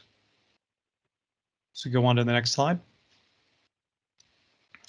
And I think just looking at sort of rules of engagement for stakeholders, it's important, for both on the federal side as well as the stakeholder side, is just keep an open line of communication. I think, we've tried to demonstrate here today, and certainly the parts I saw of Mark's presentation, the idea of getting, as much information and keep everybody up to speed and understanding the analysis and things that we've done. It just helps if people understand, the rationale behind the decisions we're making, and it just helps as far as being able to communicate priorities and figure out how to the best path to go forward. And so when you go through like the different life cycle I was talking about, there's opportunities really continually to provide feedback. So, you look at like the early phase of a decision, we might be doing a NEPA document, or we might be doing, a CERCLA document to decide what approach do we want to use for cleanup. Those are, there's, public, comment periods and opportunities to kind of go through and provide input and look at the different alternatives and provide feedback. As we go through, our budget cycle, each site has, meetings with the community to be able to, solicit input on priorities as far as putting together the budget, or particular projects as well. And then, as we go forward, there's just always opportunities to communicate concerns about any particular types of things. We have lots of emergent things that happen, the sort of unexpected events, and there's opportunities just to, in public meetings and other opportunities, for stakeholder groups to weigh in. Just from a budget perspective, we've had some discussions about this in previous workshops, but I just want to, remind you that the actual site budget request that comes to headquarters and all of the information that we use to, assemble the budget at headquarters and go through our deliberations within the department as well as with OMB, that information is embargoed, meaning we cannot share that outside of the federal government, and it's always embargoed. It's always, considered data that has to be kept privileged. All right, let's go on to the next slide. And then just wanted to talk a little bit about the different opportunities throughout the process that stakeholder input is used. So when the sites are putting together, their plans, they've talked with stakeholders. They know what the priorities are. They look at, how those things are going to fit into our particular projects or into our life cycle schedule, and they figure out how to get those projects, earlier in the schedule. And then as we go through, putting together those budget processes, those priorities are communicated to headquarters, both in their in site priority list as well as in their budget briefings and discussions we have with headquarters. That's frequently, one of the topics of discussion is how important is this to the community, and how can we factor that into the decision, and then we communicate those priorities as we're putting together the budget, at headquarters when we're briefing OMB, when we're going through the pass back process, we talk about that as well. Those are usually also part of the congressional budget interaction. So as we're doing briefings, oftentimes the budget staff is very familiar with the site priorities too. So it's important that we have a common understanding of what those priorities are as we brief the Congress. And then, once we're enacted and we're operating, there's always opportunities to, change priorities somewhat within, at least within the funding that we have. If, there's some emergent need and that becomes a higher priority based on input, we can shift direction somewhat too. All right, I think that was the last prepared slide. Pause here for questions and then. Hey, perfect, Steve. Thank you so much. Hey guys, just so we're aware, we're on the back end of the time we'd allotted for the budget discussion. So I want to make sure we get time for questions, and Steve is so good at interacting with us, but we want to try to keep it in that 10 to 15 minute range. And so if you have a question, have it ready, and we'll let Steve fire away and ask. So let's kind of follow the same route we did just a second ago. So Savannah River, Greg, do you have any questions? No, thank you. Not at this time. All right. Oak Ridge, Leon?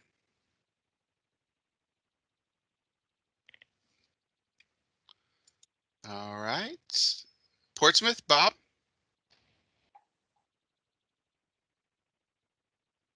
Bob, you might have recognized a couple of those slides. Look somewhat familiar.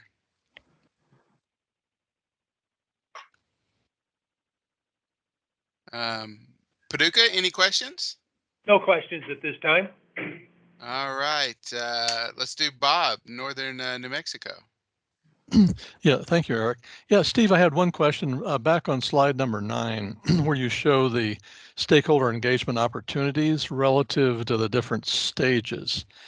So obviously this year is different than it would be. I mean, what you're presenting is kind of what the normal process would be. My question is, where are we in that slide right now? It was slide number 9. Okay, so for the well, that's it. That's the one. Oops.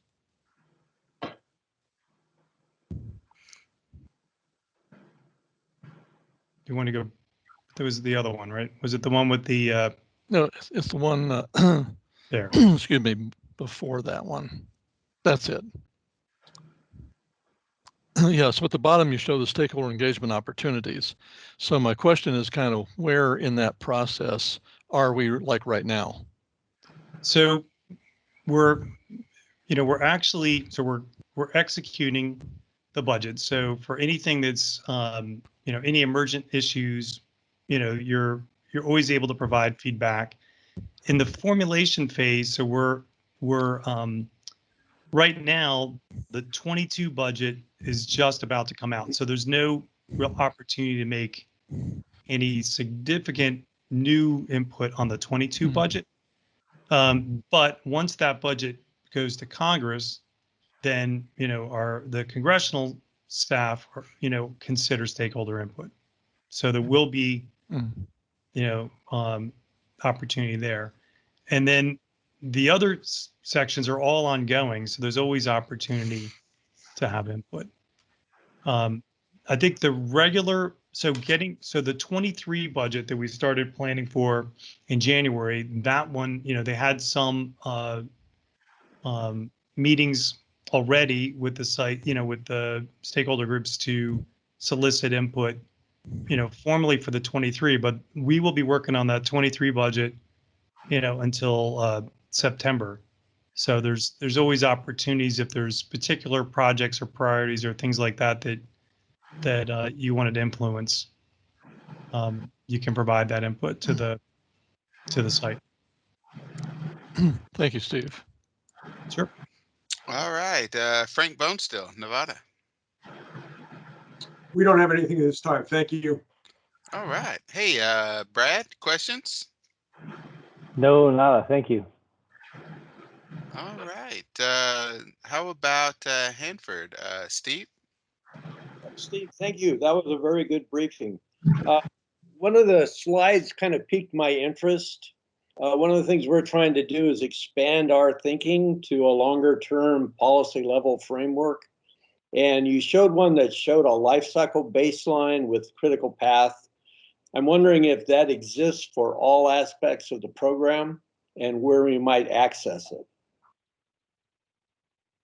One big schedule to rule them all? No, just if, like at Hanford, we've got a lot of pieces, but we are particularly concerned about those pieces seem to creep out further and further into millennium in the future. And we'd like to be able to ultimately come to a point of having an understanding of what our end states might be. And if we had, for example, a baseline for tank waste treatment or a baseline for cleanup of individual sites, we could, when we think about advice and conversation, we would have a context in time of where we're at now and how the program is progressing.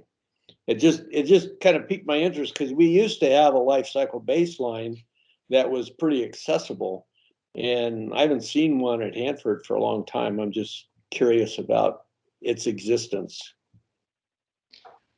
Yeah, I think so. For Hanford, it has been a challenge because, as you know, it's such a big program, and a lot of challenge as far as trying to build the the waste treatment plant and get that done on the schedule. So as things have slipped out, and that it's pushed out the overall schedule.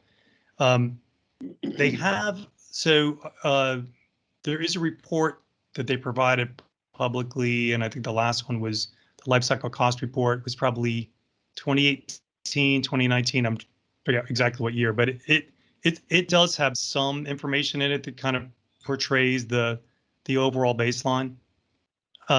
It's by far the hardest site. I mean, other sites do have them. It's a lot easier for a smaller program to put kind of everything on one page. But I see your point. It'd be helpful to sort of see graphically, right, what the major pieces are for the site and what those schedules look like for the current plan, right? There's they call it the system of record, but the current plan for how Hanford's going to be cleaned up, and then what alternatives are there to that, and what those schedules would look like. I would just hope that we can get something like that in our conversations, because we haven't had anything shipped offsite in a long time, and we've still got a lot of stuff. Yep.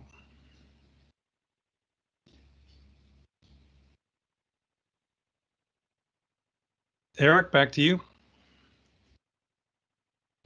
Hey, I had muted myself. Hey, we have time for one final question. If anybody has a last question, we'll take one final. If not, we'll call Steve back for an encore and let him sing one last song. And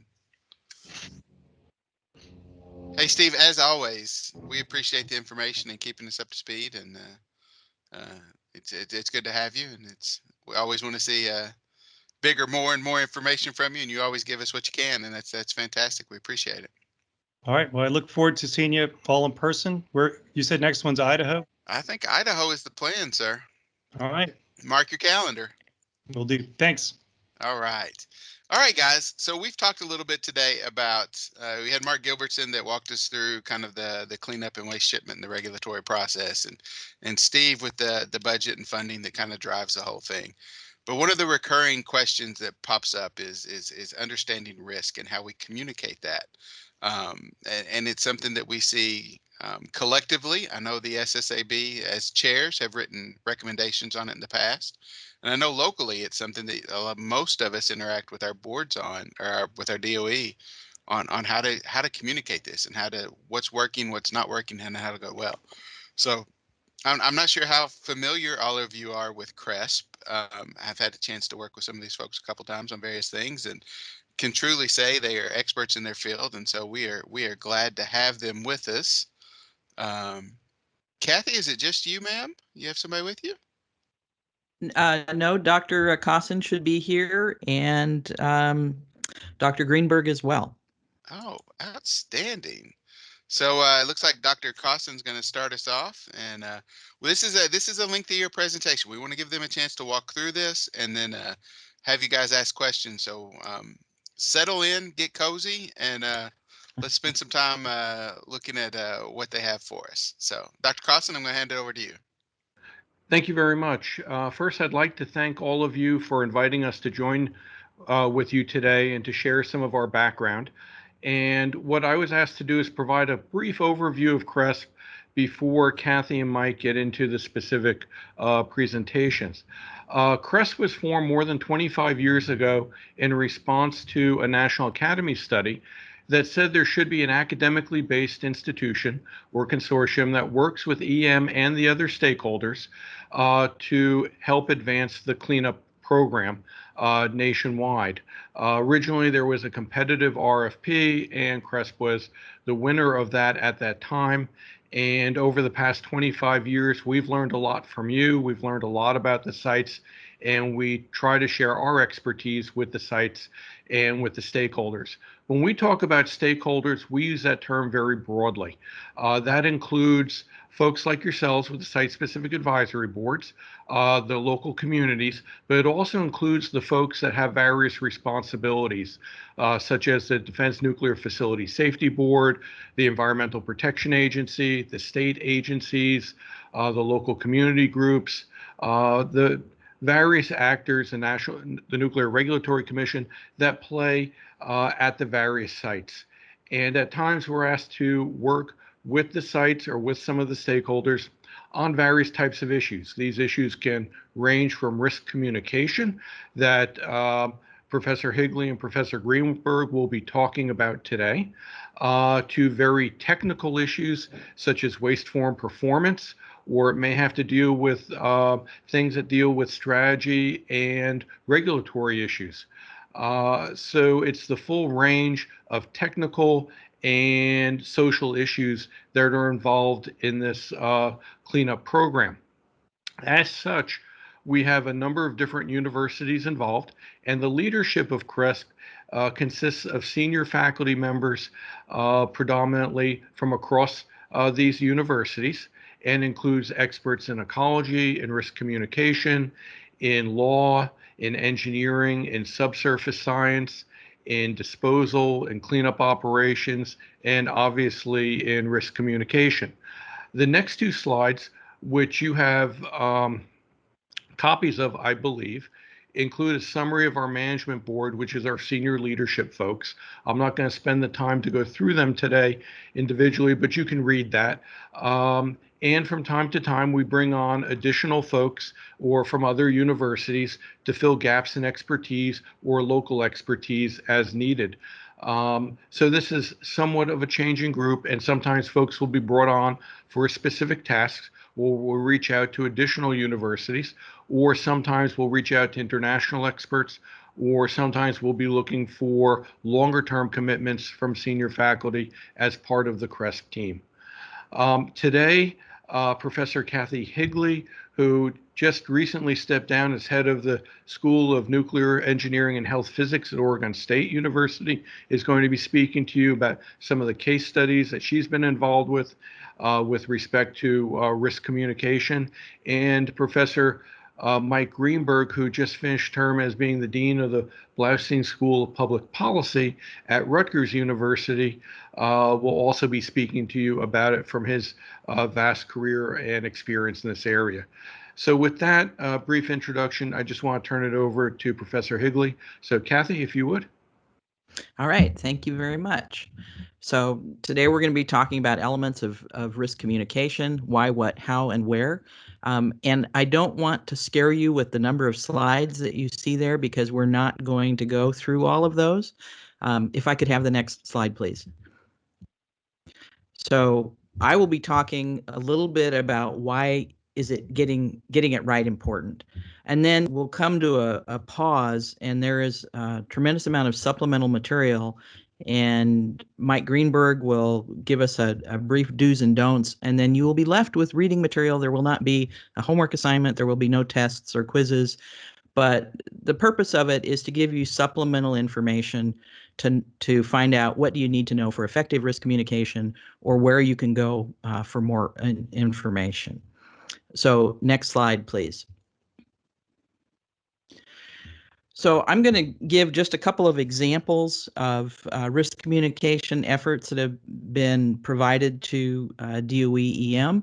The first one is the Portsmouth example, and that's where I actually ran into Eric. It was a delightful event. But just in case people aren't familiar where the Portsmouth site is actually located, this is a map, and it's probably a little difficult to read. You can see Columbus, Ohio. You can see Indianapolis, and highlighted in red south of Columbus is the Portsmouth gaseous diffusion plant. Next slide, please. So the particular event I'm going to be speaking to started around April of 2019 with a report by an independent researcher associated with Northern Arizona University, reporting low levels of uranium, plutonium, and neptunium in creeks in the vicinity of the Portsmouth gaseous diffusion plant, and inside Zons Corner Middle School in Piketon, Ohio. The Pike County commissioners became involved. The teachers at the school, principal became involved, and the Zons Middle School was closed in May of 2019. So again, I know that there are some members from the advisory board on this meeting today, and so you can certainly add to the richness of the conversation about this topic. But just for your general information, traces of neptunium-237, plutonium-239, 240, and americium-241 were routinely reported in the water and sediments in the annual site environmental monitoring reports for the Portsmouth DOE facility. And in fact, in 2018, offsite dose estimates were about 0.1 millirem per year from air pathways and 0.0017 millirem per year from waterborne, and a similar amount from sediment. And you can find online copies of the ACER reports. Next slide, please.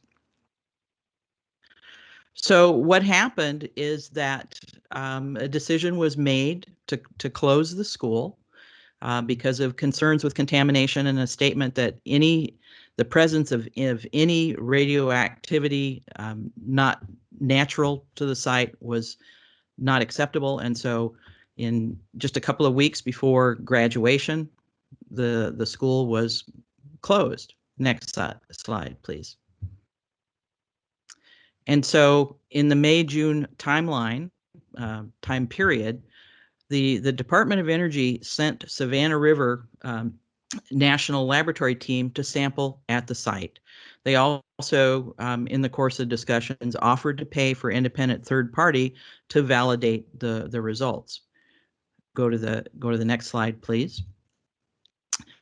And I'd have to say that the response to this was less than delight on the part of the townspeople. The feds came in, the DOE came in, tested the school for uranium, and there was criticism from the health district on how the tests were conducted, the presence of DOE, the permissions that were sought. And so this is just some examples from the local newspaper. Next slide, please. So in July, it took a while for the samples to be analyzed, the reports to be made, presentations to the group to occur. The Department of Energy provided an assessment of the radiological impact. And when you have a copy of the slides, you can see links to the reports that were actually generated. And what they concluded, not surprisingly, were the levels were largely consistent with environmental background, including those from natural sources and fallout. And these statements were supported by the State Department of Health in regard to the testing and analysis. The challenge here was that the health district officials had expressed concern and pushback about how the sampling exercise took place. They expressed concern about lack of communication before, during, and after the sampling. And they felt that the lack of communication led to the use of different testing methods and techniques that resulted in conflicting results between the health district and other agencies. And in part, there were some critiques of the media that were used to collect the samples, that they had some problems with a natural background that led to less than stellar detection limits. And so it was reported as a concern. Next slide. So in July 2019, you have the data reported out to the community. They see some evidence of natural uranium. The local officials say the retest shows radioactive material at the Ohio school. The Department of Energy says the site is safe because, yes, we do see small levels of uranium, but they're extraordinarily small and largely attributed to fallout and natural background. Next slide, please. So now it's over a year, and the Pike County, the school is still closed, and the school district is asking to move the middle school, basically to build a new middle school, away from what they view as a highly unacceptable level of radiation exposure. Next slide. So the challenges in this particular case, and again, this is just a case example. You have the science, you have the Department of Energy labs that participate in all these international comparisons and quality checks. You have the state agencies that found traces of uranium, transuranics in the environment, attributed mainly to fallout and to background. There is admittedly a small signature from the Portsmouth plant site, but the takeaway is that the doses are very, very low. This is something they've been reporting for years, and what they found in their sampling was not inconsistent with what they've been reporting for years in the annual site environmental reports. On the other hand, you have the author of this Northern Arizona University report, who absolutely attributes the presence of transuranics to the Portsmouth site, doing isotope ratios. He also challenges the DOE sampling analysis and methodologies and provides critiques of those, but doesn't provide a comment really on the magnitude of the dose or the risk. So you have this individual that is saying, we found this material there, it's coming from Portsmouth, but not going to say, does it really present a hazard or not? So the really challenging question in this circumstance is, who is the trusted messenger regarding science and risk? Is it the Northern Arizona University author? Is it coming from the DOE site annual environmental reports? Or are there other outside agencies and individuals? Continue. Next slide, please. So, I'm not going to really talk about how much involvement I had, other than to say that, communication can be really, really challenging. And looking at a couple of examples, and again, this is not meant to put anybody on the spot, but you look at say from some of the site reports and some of the DOE material talking about pathways of exposure. Okay, and you have these are pretty traditional ways to try and convey to the audience how radioactive material moves through the environment and exposes people. And so you have a facility and it's putting material into the air and it's getting onto the crop and it's getting into the fish and into the cows and into the person. And you have a guy in a 2, maybe 3-piece suit standing there as your receptor of concern. And the question is, how effective of a communication device is this when you're trying to express to your audience how they might be exposed to material coming from the site? Can they relate to this individual? The Pike County, only about 12% of the population has advanced degrees. It's not economically particularly well-off county. And so does this figure shown here evoke any sort of resemblance to the audience that you're trying to talk to? Similarly, we have these radiation thermometers that are used in a lot of Department of Energy, Department of Navy, EPA. They like to be able to compare doses from a variety of sources to what you might get from the natural environment or through medical applications. And in this particular one, they show a one-way flight from Washington, D.C. to Seattle. And, that seems pretty reasonable, but the question is, why would anybody in Portsmouth or Piketon or Waverly be taking a flight from DC to Seattle, and how would that comparison resonate? And I remember actually when I went to one of the public meetings in Piketon that I was talking about a dose that you might get from driving from the city to Columbus, because there's a difference in elevation. And one of the audience members said, well, why on earth would you drive to Columbus? Who wants to go there?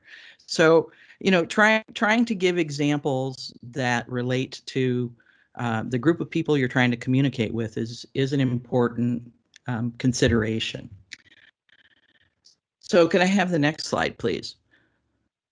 The other thing is that you think you're talking about one thing, and there may be other issues that are driving the concerns and the criticisms that are coming to you. And for example, one of the complicating issues at Portsmouth is this development of the on-site waste disposal facility, and that there are a number of citizens that are concerned about the presence of this facility. And you might argue until the cows come home or come in front of the guy with the three-piece suit that this facility is largely for construction debris. It's not going to be a radioactive waste dump, but this undercurrent can also interfere with your communication about the potential risk that's being posed by very trace amounts of radionuclides at the school. Next slide, please. So the takeaway message from this particular example is that there are always going to be communication challenges. Are the examples that you're providing relevant? It's easy to grab an image off of the internet or from another report and slap it in your material where you're trying to communicate risk. But can you use some other tools? Can you have some other means of making a risk comparison to be able to reach your audience? The other question is, are your spokespeople viewed as reliable and relatable? And in this particular instance, you have competing experts, a couple of professors talking to about each other. And then what other factors contribute or complicate the conversations you're trying to have? Are there outside issues, such as a large disposal cell that's going up and members of the public are upset about that, but they might be taking it out on other conversations you're trying to have? So you always need to be sort of aware of what these undercurrents are. Now I'd like to go on to another issue. So if I could have the next slide, please. So this is example number 2, the Hanford plutonium finishing plant, and I know there's some folks from Hanford on here.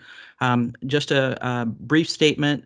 Myself and Dr. Steve Cron, also a member of CRESP, were called in to look at post the event that I'm going to discuss, to look at what are some of the measures necessary to restart the decommissioning efforts at the plutonium finishing plant.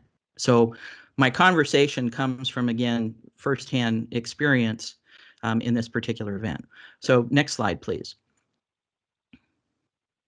So the time frame that I'm going to be talking about here was the plutonium finishing plant decommissioning was underway. The high hazard, what was viewed as really the high hazard work, was completed. So the large source term material was removed, and the lower radiological risk, the building demolition, was underway. And so what this involved was taking down the buildings, spraying fixative on debris piles at the end of shift, and then hauling things away for ultimate disposal. So again, viewed as pretty low risk activity because the bulk of the plutonium contamination, other contaminants had been removed.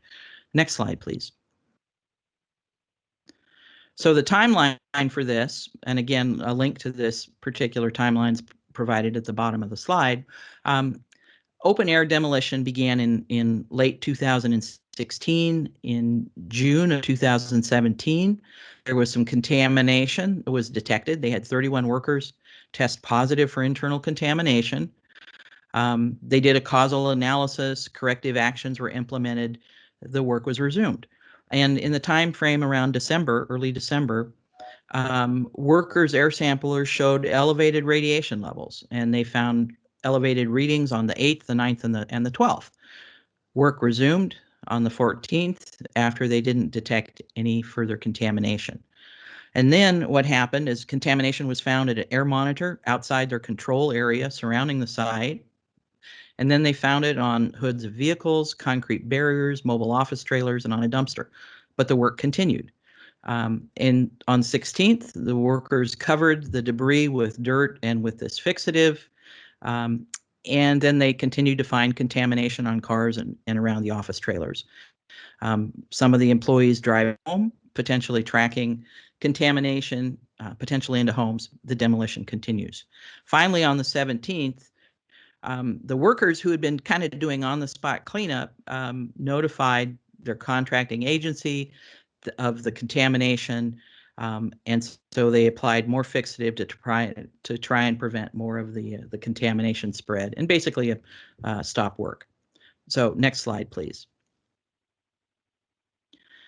So there was a deep dive into what the root cause was of this particular accident, and you could call it normalization of deviance. So you had small events that individually got taken care of, a speck of contamination here.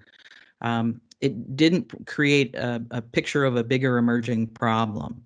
And one of the things that was happening is that the contractor was thinning their fixative so that they could reach farther with the spray systems that they were using, not having actually tested their fixative to see how well it worked after it was diluted.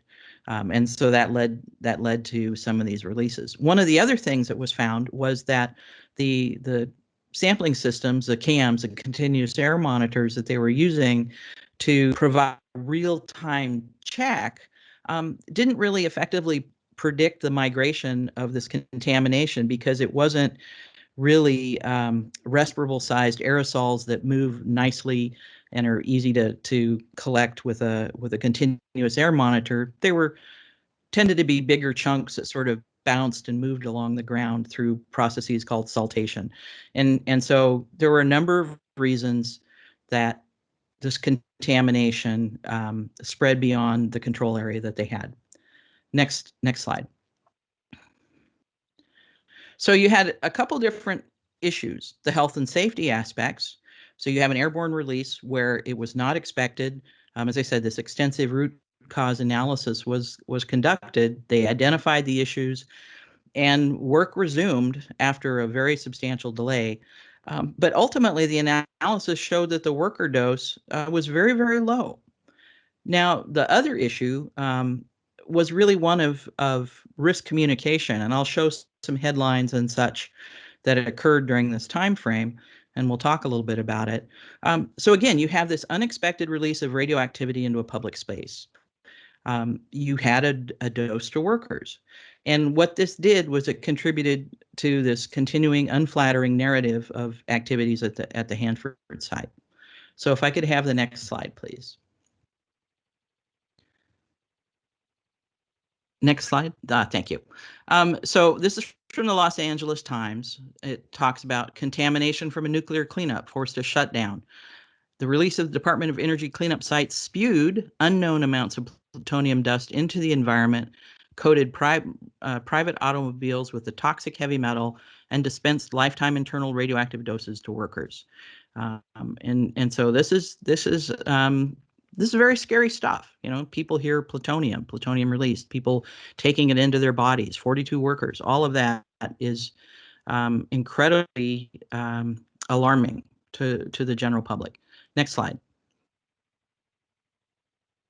This is from the Seattle Times. So, it's on Seattle is on the western half of the state, slightly more blue side, eastern part of the state, or Hanford, slightly more red. But here you see 42 Hanford workers contaminated with radiation, and it goes on to talk about the spread of it across the site, and again, generally concerning. Next slide, please. So you also have reports from other agencies that are involved in the site. In February, what was reported, this is the Washington Department of Ecology. They talked about contamination detected by the state air monitors as far as 10 miles away from the demolition site, that they continued to receive reports and news from other sources saying contamination found in air filters in workers' cars, outside the expanding demolition zone, and the fact that these contaminants have been ingested by workers. They went on to report that 42 again were inhaled or ingested contamination. But, and I highlighted this, the state experts consider the amount found too small to pose a health risk, and that sort of is a not an afterthought, but just sort of low down in the citations by the agencies. But finally, in June, with EPA, Washington Department of Ecology, approved resumption of the lower risk demolition activities. Next slide. And I went looking for discussion of this in easily available DOE reporting, and really all that I could find in their occupational radiation exposure reports was a discussion on activities involving radiation exposure and how the collective dose at the plutonium finishing plant was a decrease over the years associated with that transition to lower risk activities, and the fact that Hanford projects continue to operate at minimal levels, resulting in lower dose. But if you look at the average measurable dose from 2016 to 2018, that's the box on the bottom, it actually shows a slight uptick in the average dose. No real analysis or comments on this. So next slide, please. So the takeaway message from this particular example, again, health and safety failures were present. People were not taking time to think about how they were containing the contamination. Why didn't they notify people higher up in the chain of command when they found contamination? Why didn't they verify their fixative was working? All of these small failures leading to this release were present. Ultimately, the radiological impact was really, really small, but this effort resulted in a substantial delay in the demolition activities. And one of the questions is, could better communication been helpful in this particular process? And again, because there's a tremendous sensitivity within the state as to what takes place at the Hanford site. So these are just a couple of examples of risk communication. I'm not providing you with a, here's how you speak to radiation risk in comparison to spaceflight or in comparison to other activities, but it's just to give you some indications of where you might be more thoughtful in the particular process. And so now, next slide. I'd like to turn it over, Mike. Would you like to run them through the quick tip do's and don'ts and then let them know about the rest of the talk?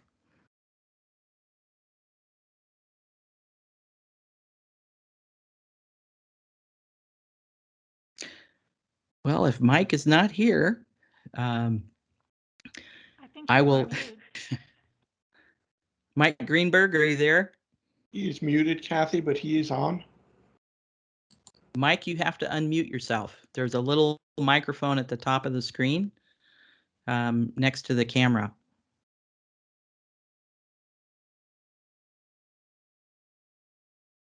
And Eric, you can't unmute him, correct? No, we don't have that capability. I'm sorry, Kathy.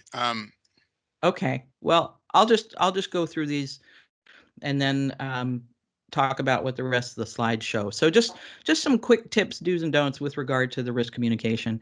Standing in front of an audience, you have to be try to be empathetic with the group that you're speaking to, and be as honest as you can, be as truthful as you can, and try to understand the audience. It's easy to rely on sort of canned ideas and canned presentations, but you really need to address needs and concerns as much as possible. And you don't come in saying, I am the best of the best of the best. I know all this stuff because I got all these degrees. Don't do that. And be willing to let people yell at you or challenge you or say not very nice things to you. So you have to be prepared to occupy the hot seat.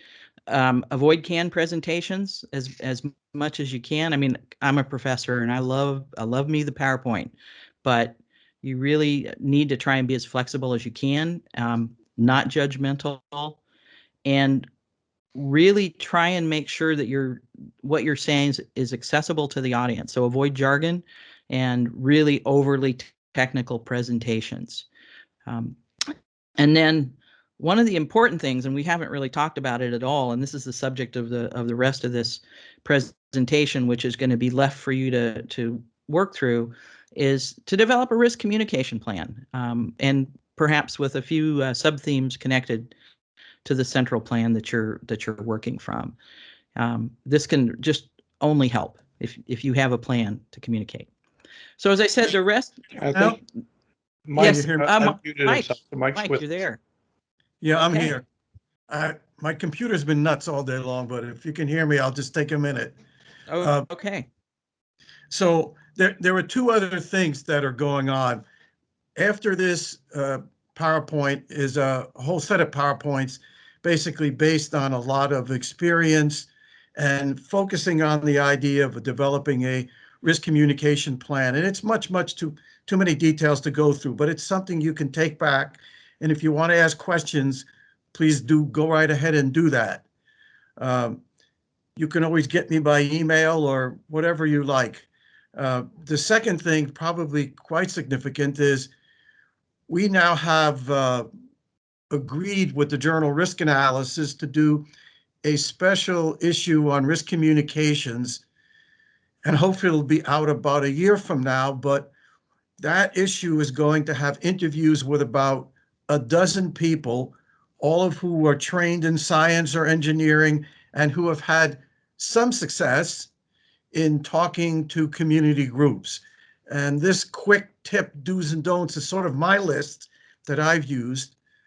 And my experiences do not come from risk communication courses.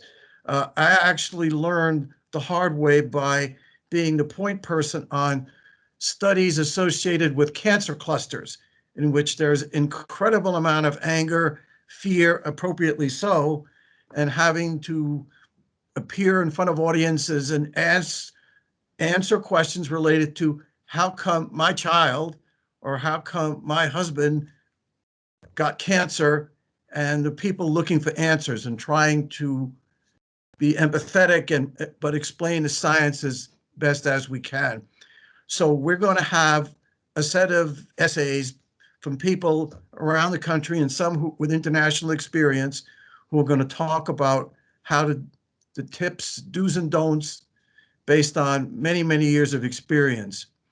And then there will be a few academic, I'll call them more academic articles associated with that special issue. But I think it's pretty obvious that we will be able to get that special issue out, and it will be made available to you for at least a couple months for you to review. So this is just the tip of the iceberg. And Kathy's one of those people who has had the experience in going in front of communities. I certainly have, and having people, yelling at you, angry at you in your face, and you can't afford to lose your poise. You have to be empathetic, and you have to try to be honest, and you have to be prepared. So I think I'll just stop there, but I'm sure we'd be happy to answer questions. And I'm sorry I lost my ability to communicate. Hey, we're glad you're with us now, Michael. And appreciate it, and thanks for your patience in trying to get connected. All right, so I'm going to open it up to you guys. Let's kind of walk through this and discuss. What if we start with this? What if we let Portsmouth and Hanford, since they were part of um, the case studies, and I know Kathy kind of alluded to it. Bob, Carlton, anything you want to add to what Kathy had to say about the experience in Portsmouth?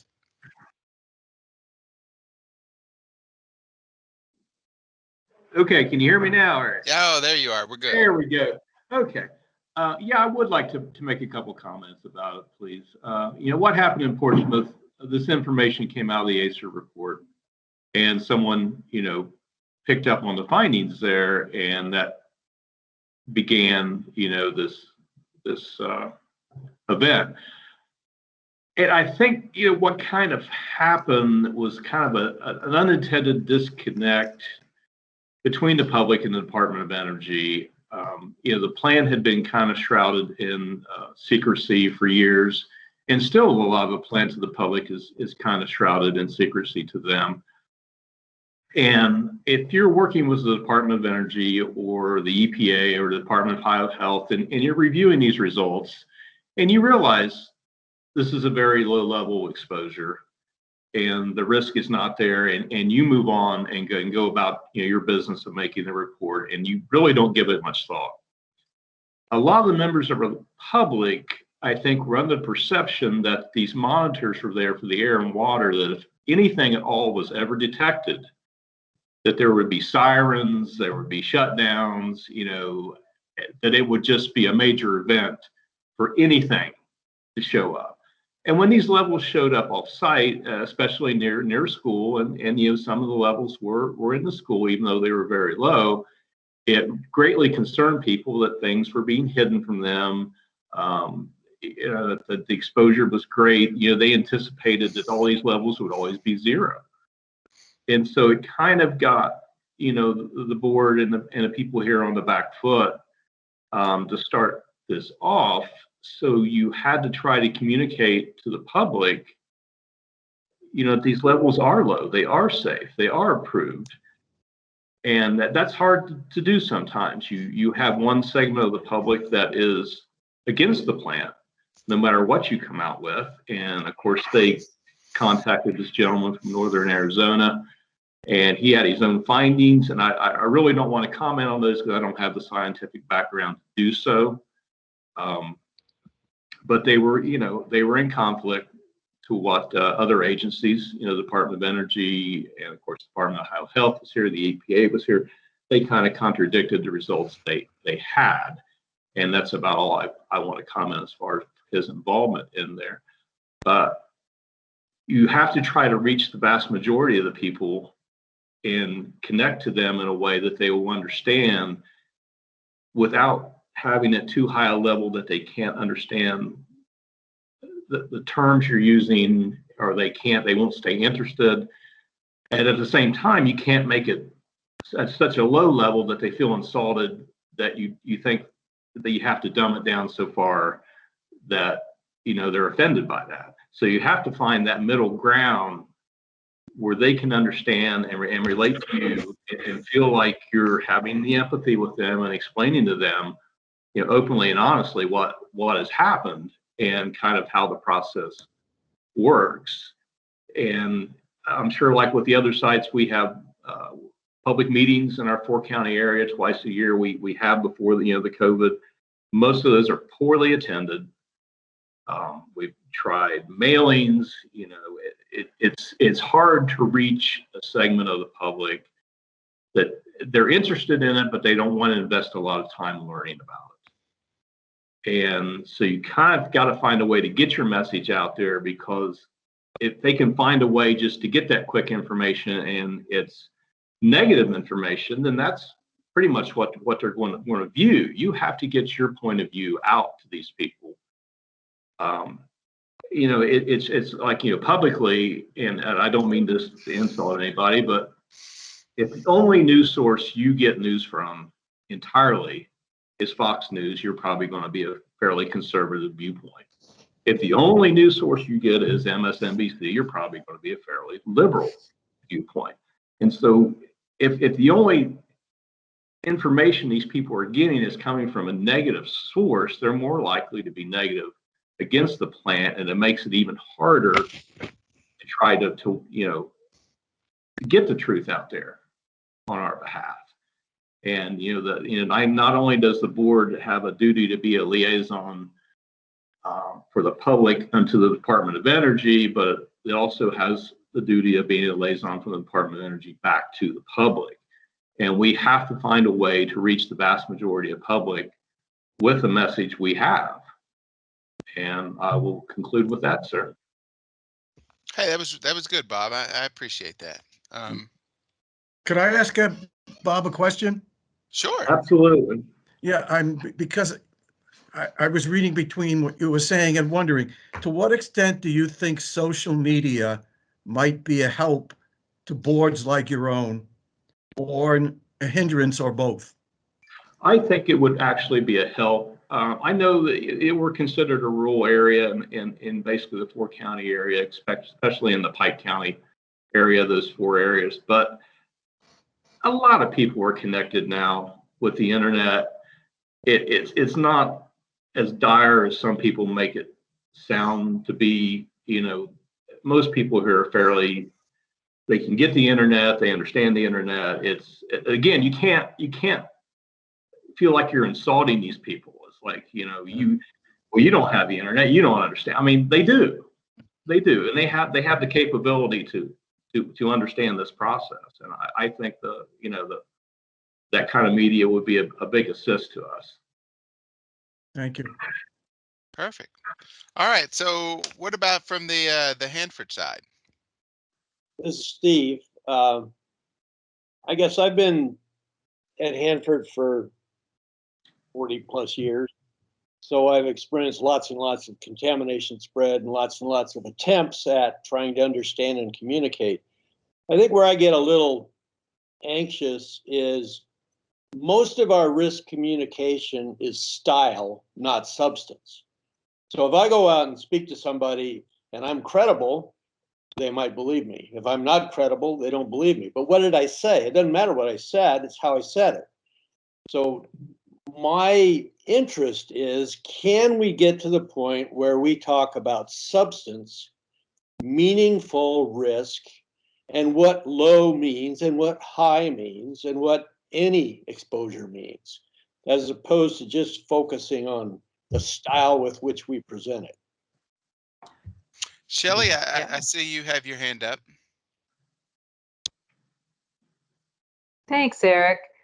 I agree with Steve about style, but I think there's another thing that's going on, especially when I think about Hanford, and that's who's you?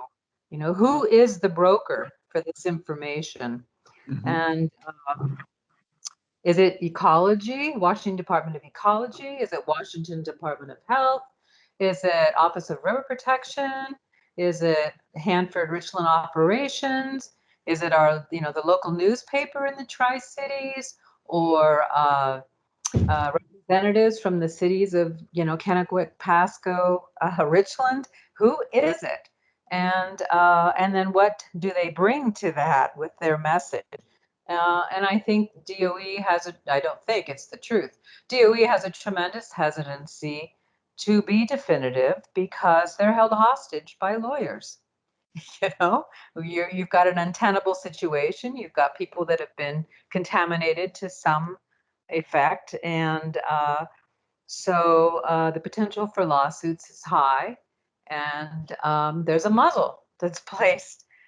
So who is that communication person? And also you have the Hanford Advisory Board that, has been in existence for, more than a couple decades. And the public has a respect for and trust to be the overseers of what's going on at Hanford, but certainly are not the experts in what is happening. So, I guess when I think about it, I always think of things in terms of collaboration, because that's how I locomote, especially with the board and consensus decision making, and having this arena where we can come together and talk and not and agree to disagree if we have to. But is there a framework that could be in place that provides a space for collaborative discussion and a common message? And how do you get that common message? And is it, maybe that's not important? I don't know. I'm just thinking about this in terms of what Kathy just had to say, and my experience, which is like Steve's, very, very long at Hanford. So I don't have an answer, but I'm thinking about those things. Thanks. I will say, Eric, am I allowed to make a mention? Absolutely. Go ahead. You're okay. I will say, from my own personal experience, the most successful communication that I have had is where I continually engage with a community, and not having a dog in the fight, so to speak, but I talk to the issue of radiation risk. And an example not related to the DOE complex is work I've been doing for the Navy out at Hunters Point now for a few years. Pre-COVID, and this is a site that's being decommissioned and land transferred to the city of San Francisco for redevelopment, and they had a problem with contamination and contractor falsifying data. And I would just go and sit in a coffee shop, and the Navy would post that I'm available for people to walk in and ask me anything related to radiation. And so over the years, I've been able to just serve as a source of information separate from the issue of the decisions on decommissioning. One of the big challenges that came up recently was their cleanup levels are so close to background that they're basically in the realm of background radiation levels and concentrations for certain radionuclides. And how do you explain that? How do you tease that out? And it's been a long process to, again, engage with the community, try to find relevant examples, and to help them understand what the Navy's doing. So it's not a one-time meeting standing in front of a group and convincing them how great you are. It has to be a process. That's my own experience, at least. Hey, thanks for that, Kathy. And let me encourage you or Dr. Kosen or Dr. Greenberg to jump in at any point in time. And you guys are here, and we want to make use of that resource we have. Looks like somebody from Paducah has raised their hand. Don, is that you? Yes, that's me, Eric. I have a question, because so much of this, I know we're talking about two examples here, but so much in our world in general is based on perception. How do you change people's perception? Well, I can it's try a conversation. Go ahead, Mike. Try to answer to that. And perception is very heavily related to facts, but it's probably more related to trust, and trust in turn related to communications and sharing people's values. So I think my best and my worst communication experiences were when I went to places in the United States which were not places where I lived, and I was asked to deal with a complicated scientific issues, and I was empathetic and all the things on that do's and don'ts list, but I told people things they didn't want to hear. And sometimes when you tell people things they don't want to hear, they become extremely angry, or some of them become extremely angry, where others kind of hear it, take it for what it is. But do they trust you or do they not trust you? People like to see people show up who are roughly the same age, who look like them, who are from their area of the country. So a lot of that answer to which I would give you is perceptions are there, but if you're trusted, you're more likely to have those perceptions turn out closer to what you would like people to believe. but you have to try to be the honest broker. So there's no simple thing, no simple answer to the perception question. Mike, if I could jump in just for a moment. Sure. One of the things that I found going to the sites, both DOE and non-DOE sites for a whole host of different reasons, is you really have to listen carefully to what their issues are and what the questions are that are being asked. And sometimes you have the information, sometimes you have to come back to them with the information. Mm-hmm. But if you don't start out saying, you know, this is why I'm here, and really listening carefully to what the community's concerns are and what their issues are, then I think you have a much tougher time. And in the end, you're not necessarily answering the questions they have or providing the information they're looking for. So I really emphasize listening a lot. Mm-hmm. Good. Hey, Bob Hull, I see you've raised your hand. Yes, thank you, Eric. So this is all really great discussion. I think it's just really hits the point. And of course, our cabs, we do live in the environment in these localized areas, and hopefully do have a sense of what our constituents are interested and concerned about. But in some cases, certainly like ours, we have a very diversified community surrounding us, very, very much so. And so we have a problem there. One of the things I've been trying to bring to the cab is this: rather than be reactive, is be proactive. So to kind of get in front of this issue. So rather there being somebody comes out with a newspaper article, says a bunch of people have been contaminated, if you were in a situation where you could actually keep this information in front of the public on a regular basis, so they would be aware of it, so it wouldn't be a surprise, so to speak, and it perhaps wouldn't grow into such a huge problem. So, you know, one of the things I try to do, I still have a draft recommendation on the table in our cab about Native American, Hispanic, and other traditional lifestyles risk scenario. And some people kind of poo-poo this. I actually did a risk scenario analysis for LANL. I've been working in LANL for about 30 years, about 20 years ago, and it showed that there was no significant impact to Native Americans, Hispanics, so forth, and that's great. But we told that story one time, and that was 20 years ago. And I brought this up because I think that what we need to be doing is, even if the story is there's no impact, you should still be telling it.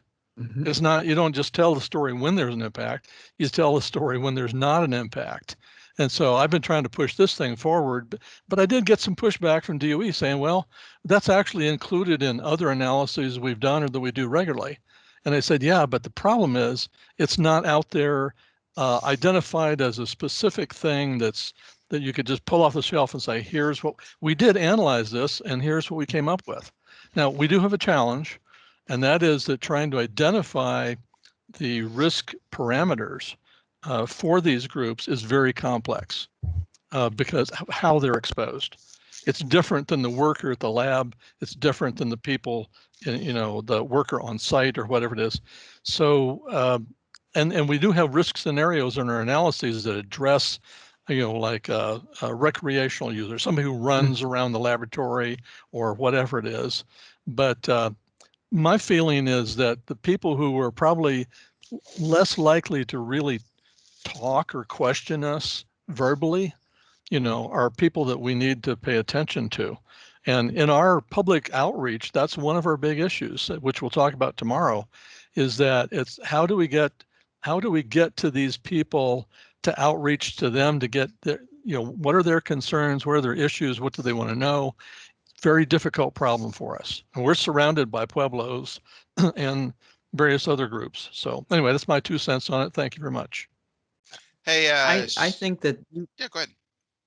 Just a quick point. I think at Hanford there were similar issues, but there are also issues related to privacy and Native peoples not wanting to necessarily discuss the particular scenarios under which they were being exposed, or the locations or the plant species. And so how do you do that risk assessment, communicate those results, but be respectful of not releasing information on particular traditions, for example. So you need to be mindful of that.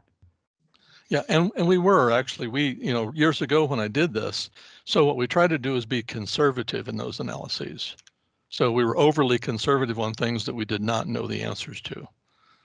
So you're absolutely right, though. Thank you. I think it's a tough issue for people who might be going on the site when they're not supposed to, and they're fishing, and the fish are a large part of their diet, and they're being exposed to things. I think it's very, very tough to find those people. Yeah, we took quite an effort to try to find those people years ago and to get them to talk to us, and of course they wouldn't. We even hired consultants who had connections with those, like you said before, people who know those people.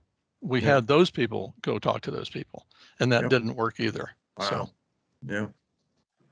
You know, one of the really interesting things about this is that, as is with most things in our world today, there's very little gray area or people that come through the middle and say, you do an okay job.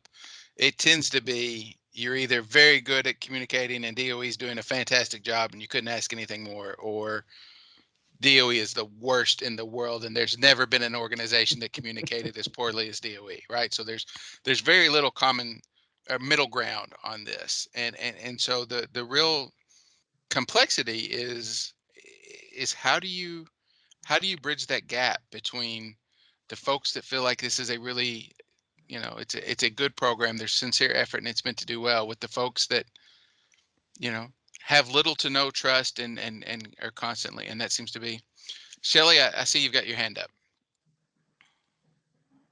I do. Thanks, Eric. Thanks, everybody. It's interesting to think about, and I really appreciate all the different perspectives. When we had the Purex tunnel collapse, one of the Purex tunnels collapsed, shots of that hole were off-site before anyone could even get to the tunnel to start to address and build a perimeter on it. And so it really begs the question, we're all connected anymore. I can jump online, I can talk to people in Uzbekistan, I can go anywhere I want to go. And as a consequence, the territory for pulling in and reining things back in, untruths, very quickly grows. That perimeter of miscommunication grows. And from my, that's a problem. That is a tremendous problem. As much as I appreciate the fact that we have open communication and we live in a democracy, and believe me, I embrace that fully, it also becomes a real issue in terms of communication, especially of risk and of events that are ongoing and as we, and are unfolding before our eyes. So that's a piece of it. At Hanford, we have tribal participation on our board, but our tribes are governments, and they have government-to-government relationships with the Department of Energy and the other regulatory agencies, so there is a tremendous amount of participation, and it is their right, and we all believe that. Many of us believe that. I shouldn't say we all. That's probably too sweeping. It is their right, and they need to be able to have that government-to-government relationship. And for some of us public, it's none of our business what they're negotiating and what they're asking for and what they are protecting at the Hanford site. That is important to them culturally. So that's something else to think about. I know other sites are quite different in terms of their relationships with tribal representatives, and maybe don't even have affiliated tribes. I haven't paid enough attention, I guess, with that, because I don't feel comfortable weighing in on tribal business. So. But I think communication really is a big issue when it comes to the immediacy of phones and cameras and and the potential for disinformation, but also the potential for good information. I mean, it works. It's a double-edged sword. It can be Sure. a very good thing or not. So thank you, Eric. Thank you, Yeah. everyone. Hey, I see Kelly Eric? Snyder's got her. Yes, go ahead. I was gonna add just a quick point, because there were a couple of issues raised about the ability to respond quickly, to anticipate issues and to respond quickly, and the reluctance of DOE collectively, and I'm not trying to slam DOE, but to put people out there and put people out there very fast. And we saw this, when Fukushima happened, there was this incredible need for information from trusted sources, and many of the best scientists in the world associated with Department of Energy, with the national labs, weren't able to move through their bureaucracy fast enough to provide credible information that could be distributed. And so sources were reaching out to anybody they could find that would talk to them. And so if you don't have people that are available to communicate, somebody else is going to fill that gap. And so that you just need to be mindful of that. That's a great point, Kathy. Kelly Snyder, I see you've got your hand raised. Yes, thanks, Eric. I just wanted to let the group know that a lot of this conversation that we're having right now is going to play very well into our agenda for tomorrow. And the CRESP team that's on the line with us today has offered to also come back tomorrow to be a resource while you guys are working on your charges. So if you want to continue, thinking of questions or other avenues that you want to discuss in terms of our charges for tomorrow, we will have the CRESP team as a resource, and we're very grateful for that. Hey, that's awesome. I hope you guys can all jump in on that. Which that is a great time to start the transition to wrap this thing up and get ready for tomorrow. Okay, so before we go on, I want to thank the CRESP team. You guys were great, and this is a difficult conversation, and there's a lot of nuance to it, and working through this and having your patience. And Kathy has said she is comfortable with people standing and yelling at her, so we have all day tomorrow for somebody to test her on that if we want to give that a shot. So I'm looking forward to that. My money's on Frank Bonestick. I have two daughters, so I have two daughters, so I'm used to it. So you've seen it before. Yeah, you've seen it in action. I like it. All right, so for tomorrow, we have discussions on chairs charge number 1 and chairs charge number 2. We have about an hour and a half window to go through those. So I have talked to Kelly, and I would like to propose to you that we spend a little less time going through the round robin slide and more time open for discussion. So with that, I'm asking for your help tomorrow. When it is time to share your round robin, I know sometimes that we plan these elaborate presentations and what we want to go through, but the slides have been circulated and everybody's had a chance to look at them. If not, look at them tonight. So my ask for tomorrow is, when your board gets your 5 minutes to discuss, I would really like to hear what your takeaways are from the other board's contributions. Let's start the discussion that way. So when it's time for Bob to do Portsmouth, if he's got any highlight he wants to hit, hey, I really want to make sure you see this on Portsmouth, but I also want Bob to talk about what he's seen at the other sites. So make your way through the presentations, look at the slides, and start that. It's the first time we've had homework like this, so I'm kind of going out on a limb. So I'm hoping you guys will. Let's try this and see if it works. Okay. Because I really want to get that discussion back and forth between sides, where you can find commonality, where you can find, maybe it's you're seeing something that you want to say, hey, listen, this really intrigued me. I would like to know more about this, and whatever it is. But let's invest a little bit in sharing other sites instead of telling our own. Okay. So that's your homework for tomorrow. Charges 1 and 2. Think about what the other sites have presented, and what they have shared, and what jumps out at you from that. It would be fantastic if we could do that. So we're going to work through that. We are going to, hopefully by the end of the day, have a plan to create a product out of charge 1 and a product out of charge 2, maybe multiple products. But we want to make sure that the effort you guys have put in at your board meetings and through the last 6-8 months is going to lead to good outcomes. And so we want to, so more than actually developing the product tomorrow, we want to create the pathway to get the product and lay out the course to get there. So we're going to spend a lot of time tomorrow doing that. All right. Trying to think if there's anything else. Barb, I see on the chat that there are some additional backup slides for the CRESP presentation. She's going to get those out to everybody.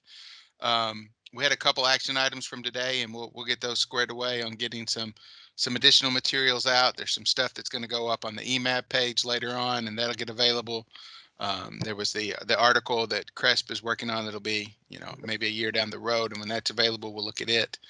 But there's a lot going on. So big deal. Sorry we kept you a little long today, but we are ready to head out real quick. We'll just go around the room. Any last comments from your board?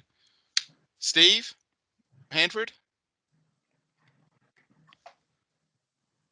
Well, I just appreciate the opportunity to join this group and look forward to the conversations that lead to the future.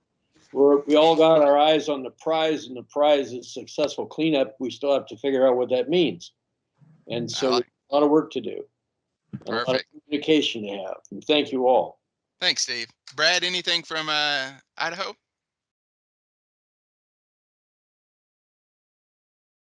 It looked like Brad might have been on a phone call, so he might have stepped away. Terry, are you there? Terry? All right. Frank, Nevada? Just want to thank you for a good job as always, and see everybody tomorrow. Perfect. Bob?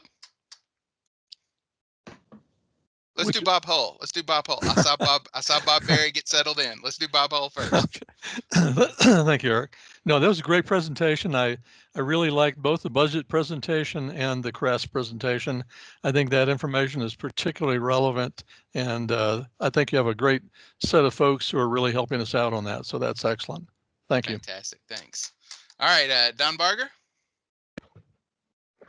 Good first day. Looking forward to tomorrow, although I'm not excited about homework. Nice. Don's also waiting for the social event tonight, so Don's gonna. In fact, I was going to mention that, but now that you mentioned it, what time are we supposed to meet and where? I'll meet you in the lobby. It works. Okay. Perfect. All right, Bob Berry. Oh, you're muted, buddy. All right, there we go. Got me now? Yes. All right. All these meetings I've gone to, we always do the round robin, which is nice. And you hear the other side's, goals. And I know the DOE talks about them too, but I would kind of like, if the DOE would, for them to maybe make like a round robin single page slide for each site, kind of their vision and their goals of what they think the sites should be achieving on their behalf. I mean, I know they talk about that in the overall presentation, but I'd kind of like to see it broken down just individually side by side. That's an interesting ask, Bob. I'm intrigued by that. Thank you. Appreciate it. Have a great day. All right, Shell Lohman, did you sneak back in, ma'am? I snuck back in. Yes. I think I'm good for tomorrow. I will be a little late joining you guys, but Leon will be pinch hitting for me in the morning. So perfect. Thanks a bunch. We're docking your pay tomorrow, just so you know. Well, okay. All right. You have looking to. forward to it. Looking forward to it tomorrow. Greg. Thanks, everyone. We'll see you tomorrow. Perfect. All right. Only one left is Kelly Snyder of headquarters, no longer the site. No longer Nevada, but I'm still sitting in Nevada. I just wanted to thank everybody for being so open and willing to take on these charges that we're going to discuss tomorrow. I know this was kind of outside of the norm of how we have done charges in the past. I'm looking forward to the discussion. Thank you so much for all of the presenters today. There was a lot of great information there that I know we're going to be able to carry to future meetings and activities. And so just thank you. I know y'all are volunteers. I come from the field. field. I know what it's like to be part of a board. And if you need anything between now and tomorrow, don't hesitate to email one of us and we will get you an answer. Oh, perfect, Kelly. Hey, I want to make sure we point out Barb and Patty and Jesse and Bernie and Ari and the group running the show behind the scenes to keep us up and running. And we're so thankful for that. And Mark Gilbertson mentioned it earlier, but I'm giving James Tanner a shout out. He was the one that pulled off this first virtual meeting in Savannah River, and Mark mentioned my name, but it was James Tanner that did it. So James, you're my hero. Hey, come ready to talk. A lot of this stuff is handled between meetings, standing around eating cookies over dinner at breakfast the morning before. So we don't have that opportunity. So you have to be willing to open up and share tomorrow. Get yourself ready, and it'll be a big day tomorrow. So I say we call it a day, and we'll do it again in the morning. Sound good? All right. Thank you, guys. Have a great day.